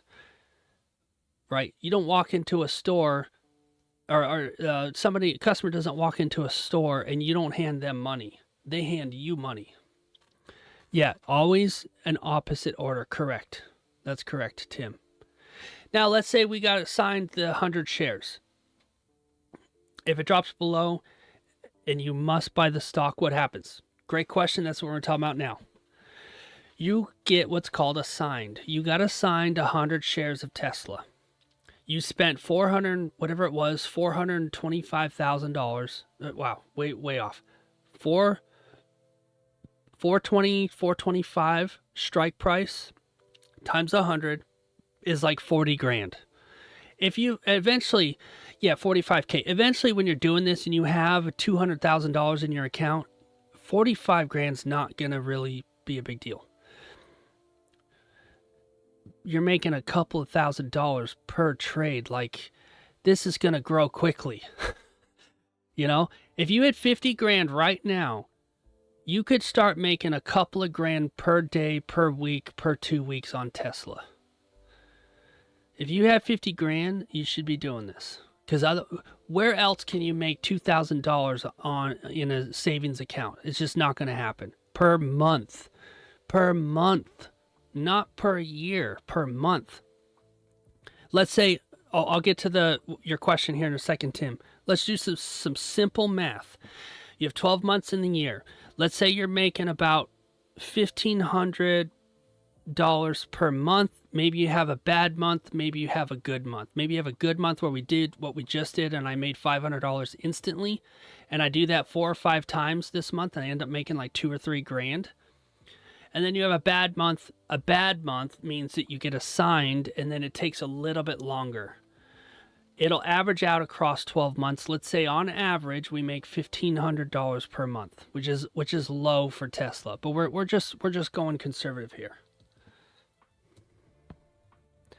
That's an extra $18,000 that I'm putting in this account for free every year. That $18,000 next year will be $30,000.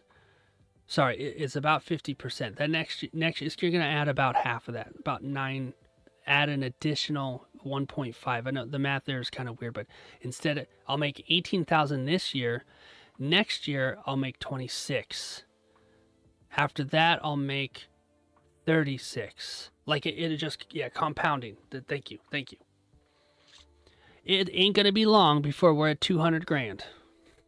So $45,000 to buy 100 shares is not, out of the question. All right, so we have 100 shares now. 500 mil when you're 70. That's right, Tim. My wife will not let that go. She's like, this is the most ridiculous thing ever. Okay. So now you have 100 shares of Tesla. It's 10 o'clock. My voice is starting to crack. I'm powering through it. I don't care. You have 100 shares of Tesla. It's been about 30 days. You have 100 shares of Tesla. And what now? Okay. Cash secured puts are not on the table anymore. Now we're looking at covered calls. Again, I have 100 shares I want to put up as collateral. Instead of putting $45,000 up as collateral, now I'm putting 100 shares up as collateral. Same concept. The only difference here is instead of being here in this black box, you're going to be here in this black box. Opposites. Opposites. We want to sell puts and we want to sell calls. Sell puts, sell calls. Ignore the blue ones. That's buying options, and that's extremely risky. You don't want to buy. The buyer is the sucker. The seller is the winner. The buyer is the sucker. Okay, so now we've got, let's say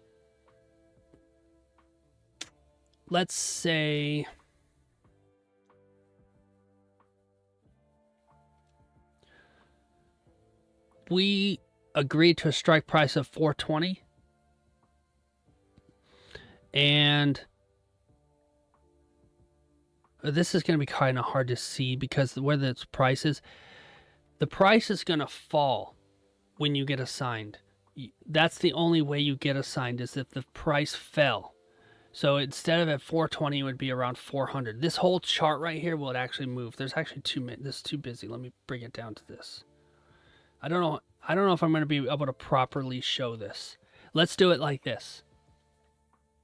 Let's do it like this. The price right now is at $455.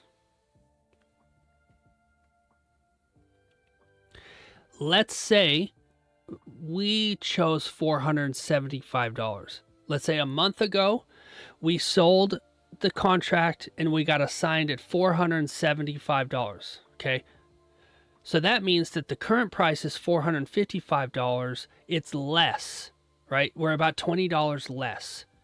We purchased 100 shares of Tesla at $475 per share. So we're looking at $47,000. Okay, $47,000. I'm a little behind here, right? This is a worst case scenario that you can still make money on the worst case scenario. All right.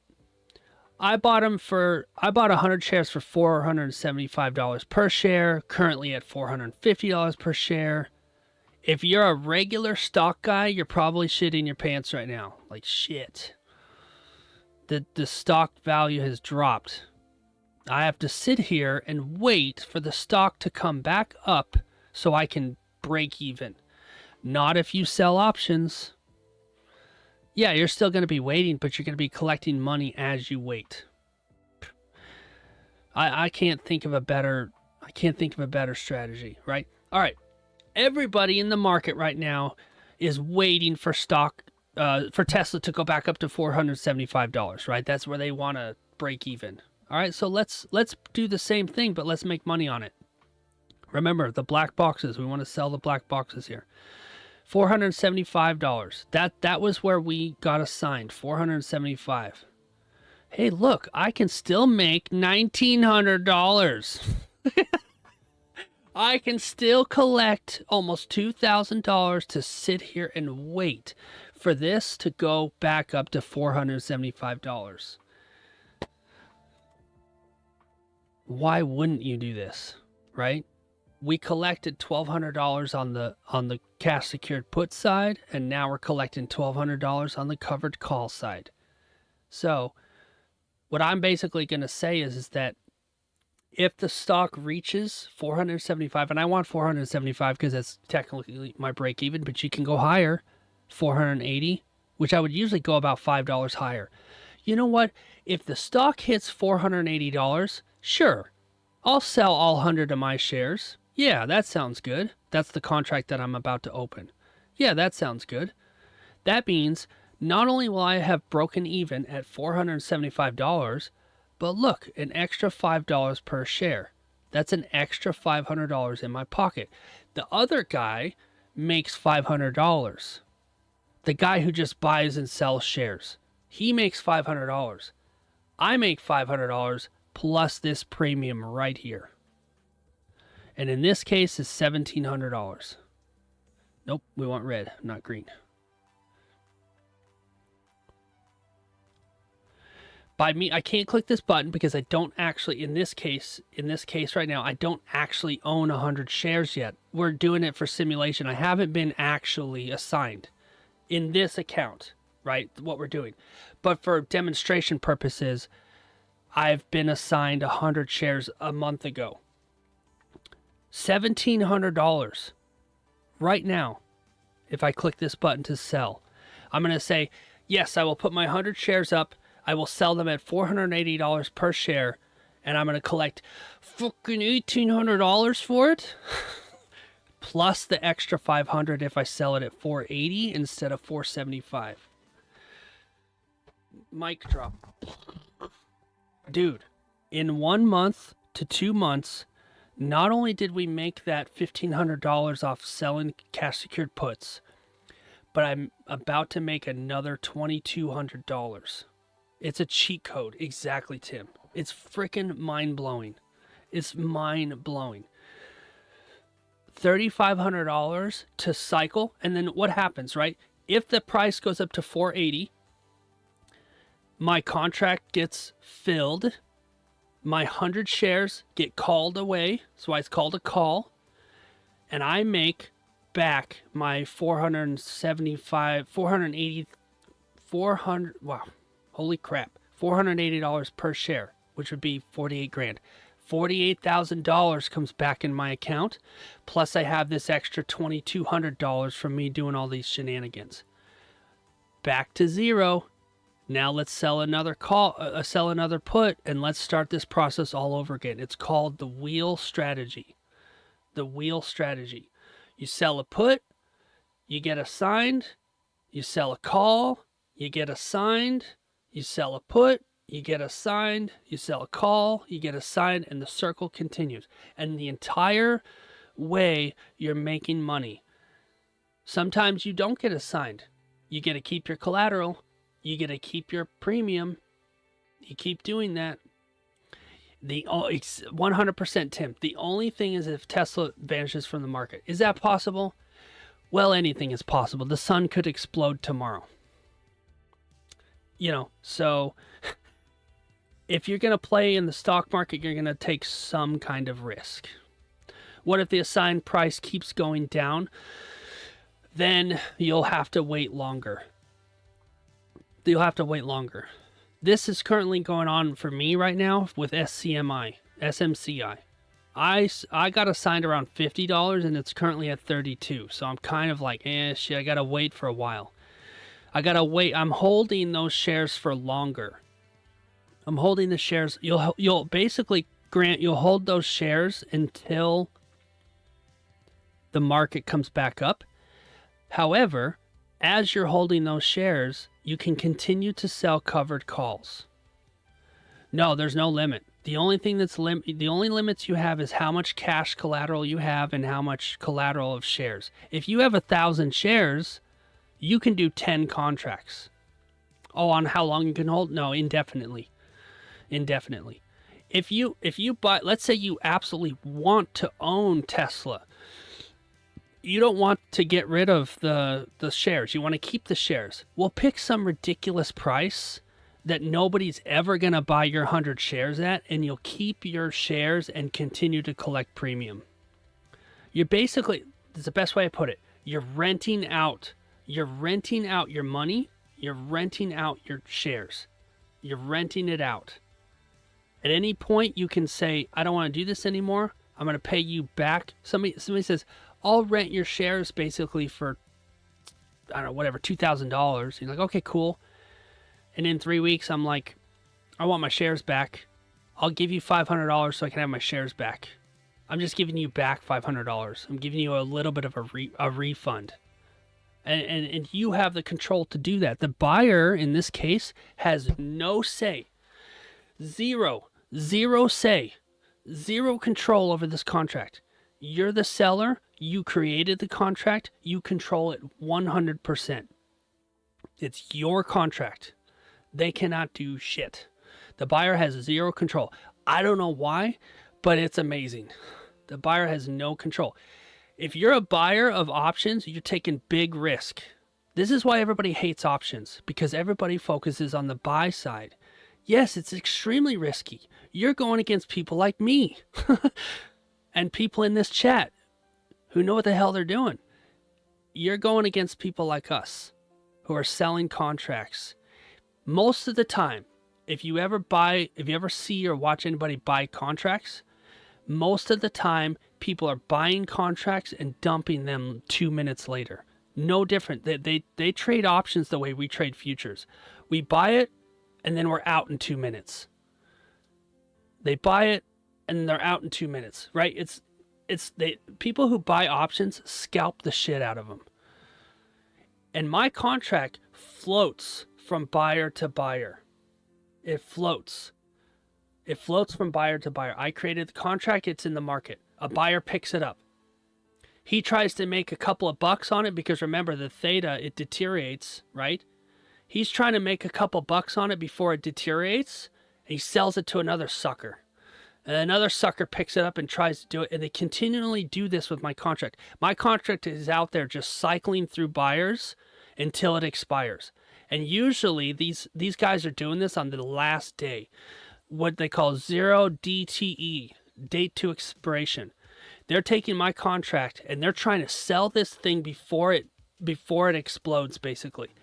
It's like a hot potato, or like a time, I don't know, I'm on TikTok, so I probably can't say this word, but a TNT, right? TNT, it's got the little timer on it, like, and it's going to blow up in like 30 minutes, and you're passing it off before it does. You just keep constantly doing this. This is what they're doing.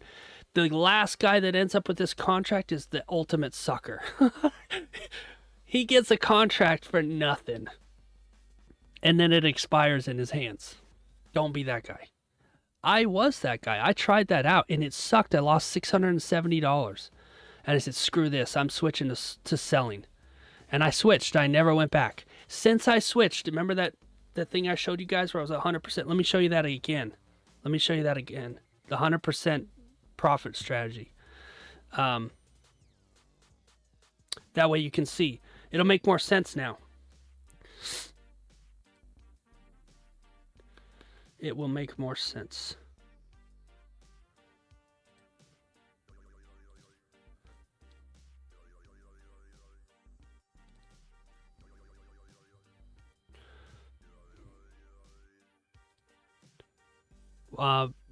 Get ready for a white screen. If you're watching on the brightness, you might want to change your brightness.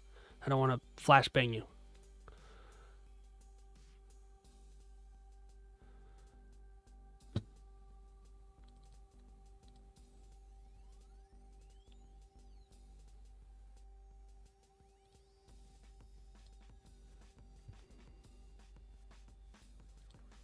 This is my cash account. This is my personal cash account. I also have an IRA. I've done better in my IRA. From June to October, I've been able to grow this account $3,500 doing this process. But this account is, I don't have as much money in this account, so this is why having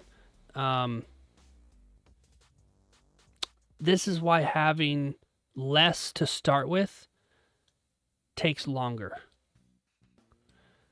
Right? But this is 100% gain strategy. I think I've been playing around with like 10 or 12 cash, something like that. Right? Not much.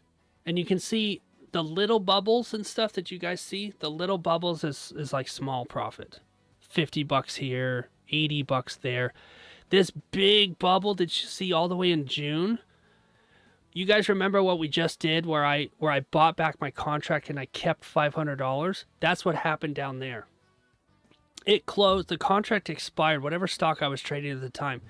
The contract expired like the next day. Even though I had a 30-day expiration date, it expired the next day and I kept all the money. It was insane. Sometimes you get really lucky and the contract expires because the stock moved so much, the contract expires quickly. And I got that money, if you notice, I got that money back and then I put it right back in. This is realized, not unrealized, this is realized gains. This is in your account, in your pocket, nobody can take it out. Yeah. Yeah, mind-blowing. My IRA, this is around, I think I've been messing around with around 10 to 15-ish on this one, which it's been pretty good. $3,500. Like, I'm really going to be able to go into next year and I'll be able to sell more contracts. Instead of opening one contract, now I can open 2. And then before you know it, you can open 3 or 4 and eventually 5 and 10. The IRA I started the IRA. Let me see if I can bring up the updated numbers. Let me do this real quick. Give me one sec here.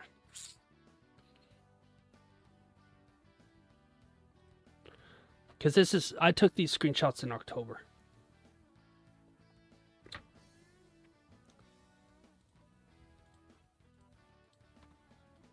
$500 million incoming, that's right. This is a lot of heady, right? There's a lot to learn here, but the stress level is extremely low. Whereas futures, I don't know about you guys, but it's the most stressful freaking thing I've ever done. It's like constantly stressful. You have to pour a lot of time into it. You have to put a lot of mental energy and a lot of mental capital towards it. This is not. This is passive income.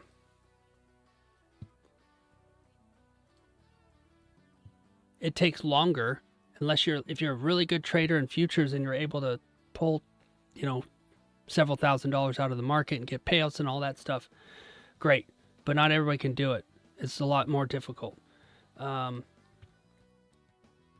Okay. Let's see here.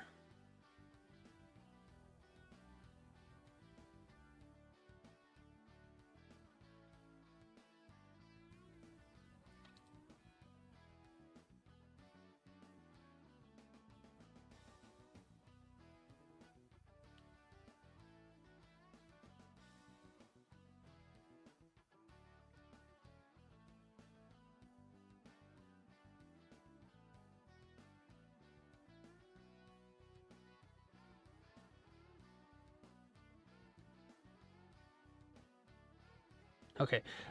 I can't show this without revealing personal information. So I'm gonna have to wait. I'm just gonna have to do it that way. So we'll just go off based off what we already see here. Charles Schwab changed it a little bit, so it's got my information everywhere. So I don't want to put that on stream.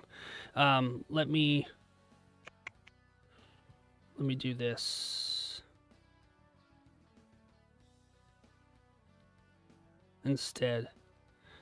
Where the hell is it?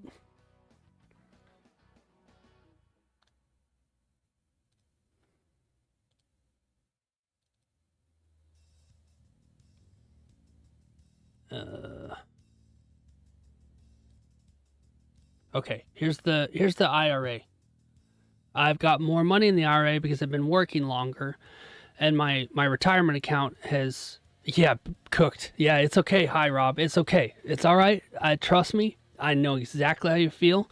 It took me a couple of months to really have this solid to where now I can teach it with just by memory. If I can do it, you can do it. I promise. Okay, this IRA right here. Does it show a total? No. I started this IRA around 19,000 plus 5,100. So in 6 months, I was able to grow this account almost by a quarter. I was able to add a quarter. That's a 25%. It says 58% here, but it doesn't show the total. The total was, I started around 19 and I made about 5,100 in about 6 months. That's a pretty good interest rate. A bank is never going to pay that. Never.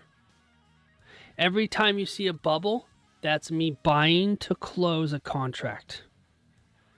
And then because when you sell a contract,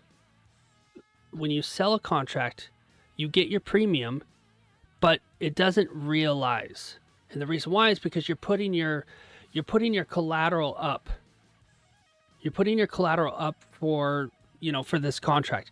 Once that collateral is released, then you see the result, and it adds here too. Selling options will get you 100% if you do it correctly. And that is because I'm buying to close. Even today, this is a couple months earlier, I was just looking at it, this is still at 100%. And I actually got assigned a couple of stocks. SCMI, I did a little bit of PayPal, and I did AMD. But AMD rocketed, and I was able to recover all that money, plus the premium, plus the extra $500 for selling it higher. I think I sold it at $1.75 or something. Yeah, it's 100% win to loss. Exactly. And that's why everybody's like, you know, I got to be careful with this because people will be like, that's impossible. That doesn't exist. It's too good to be true. But it isn't. It's the wheel strategy allows you to continually rotate your capital. Yeah, thanks, Tim. Yeah, I want to see you guys do this too. Doing this on my cash individual, the one I just showed you, I've been able to pay for the mentorship. I've been able to pay for every Bullinox account, Top Step, activation fees. I've literally pulled money out of this side of the market and put it into this side of the market. And yeah, I'm trying to get all that money back from buying all that, the mentorship and all that shit. But it came out. I pulled that money out of thin air. I pulled that money out of thin air and then just put it towards futures. It's ridiculous, dude. No money has actually come out of my pocket. It's come out of the market. And like I said, this is my IRA, so I can't touch this one for a while. But my goal is now I want to pull money out of futures and I want to put it in here and grow this monkey even quicker. Because this thing will be at 1 million in 10 years. Yeah, doing the opposite, Tim. This thing will be at 1 million in 10 years. 10 years is a long time, but it's really not. It's really not. In 10 years, I will be still under the age of 50. And if you do this correctly, you can make a monthly income off of this. I'm able to actually pull, let's say, you know, if your expenses are $3,500 or $7,000, whatever your expenses are, this money is liquid. Not in the IRA, in my other one. It's liquid, which means you can pull it out and move it anytime you want. It's basically a bank account. You don't have to request a payout from Bullinox or Top Step or whatever. You don't. It's your money, 100%. And if you are thinking about doing like an individual futures account, I don't recommend it. You're gonna lose that money, but you won't if you do this. Did anything happen in futures today, by the way? I haven't looked at it once. I haven't looked at it at all. So, check out Alex Pandrea. Definitely watch this stream again. It's going to take a bit. You guys can throw it on 1.25 speed or 1.5 speed. 500 ticks, dang. Holy shit.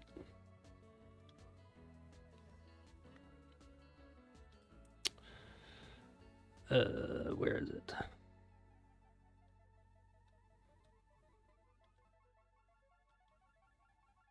Man, this song is weird. Dang, look at gold, man. That's insane. That's insane. Okay. That's basically it. Next week, what we'll do is we'll jump back in. We probably won't spend as much time. Oh, I appreciate it, Grant. Yeah. Hey, man. Thanks for making me a sick thumbnail for this stream. Yeah. Do share this stream out if you can. This one specifically. To anybody that you care about.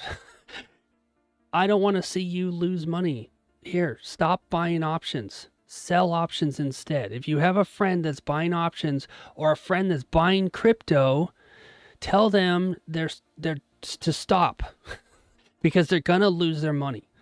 Yeah, I mean, you know what I mean, right? I'm not trying to tell anybody what to do, but yeah, there's a better way, man. There's a better way. So cool. Yeah, so what we'll do next week, next Friday, obviously we're going to trade futures Monday through Thursday, just like normal. Friday, we're going to go back in to Thinkorswim and we're going to look at everything we just did and see how it's done. And we'll keep track, right? We made $500 today in that account because yesterday we sold it, a Tesla, and then today we bought back that Tesla. So we made $500. So we're up $500 just today on that account. Let's give it a week. Let's see where we are in a week. Let's see if we can close our contracts early and keep even more money. We're up $500, but our account actually has more in it because we're still holding the premium. But I consider that open. I don't consider that closed.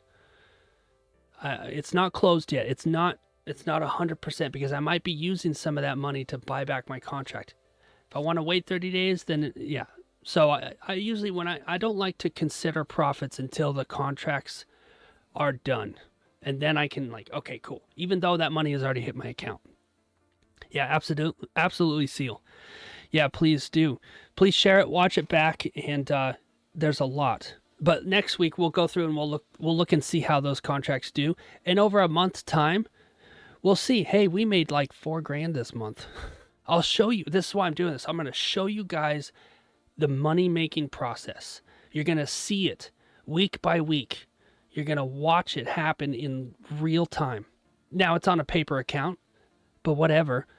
What we do here, you can do there. What one man can do, another can do. What one man can do, another can do. So I'll leave it at that. Awesome, you guys. I'll watch this crap here off screen. Yeah. We all know what's going on there. So, all right, man. Love you guys. Appreciate you. Do me a favor. Like the stream on your way out. And appreciate you being here. Yeah. Excellent. Yeah. Absolutely, Tim. I know it's a lot, but I didn't want to skimp out. I wanted to give you guys as much as I could. Absolutely. Appreciate you, Allison. Yep. Appreciate you very much. Sweet. Sweet. For those of you that stuck around through the whole thing, you're the crew. You're the dedicated crew. And we're driving this ship we're going to find the gold. We're going to find the gold and then maybe something to heal my throat because it's falling apart. Awesome. Sweet, sweet. Thanks, ST. Appreciate you being here. Yeah, sounds good. Grant, again, thank you so much. Sweet. Awesome. Cool. Have a great weekend. Yeah, you bet I'll go. I hope you guys, if you're able to start doing this process, I hope you guys are able to start making some cash. If you're able to make $50, go for it. If you're able to make $35, go for it. You make $100, guess what? You can now buy a futures account. You can now pay for an activation fee. Use money in the market. Don't use your hard-earned money that you're making from your job. Use money from the market to put into futures, if that's what you want to do. So if you have the ability to start making $50, even $50 a month, do it. Awesome. All right, guys. Appreciate you very much. We'll catch you later.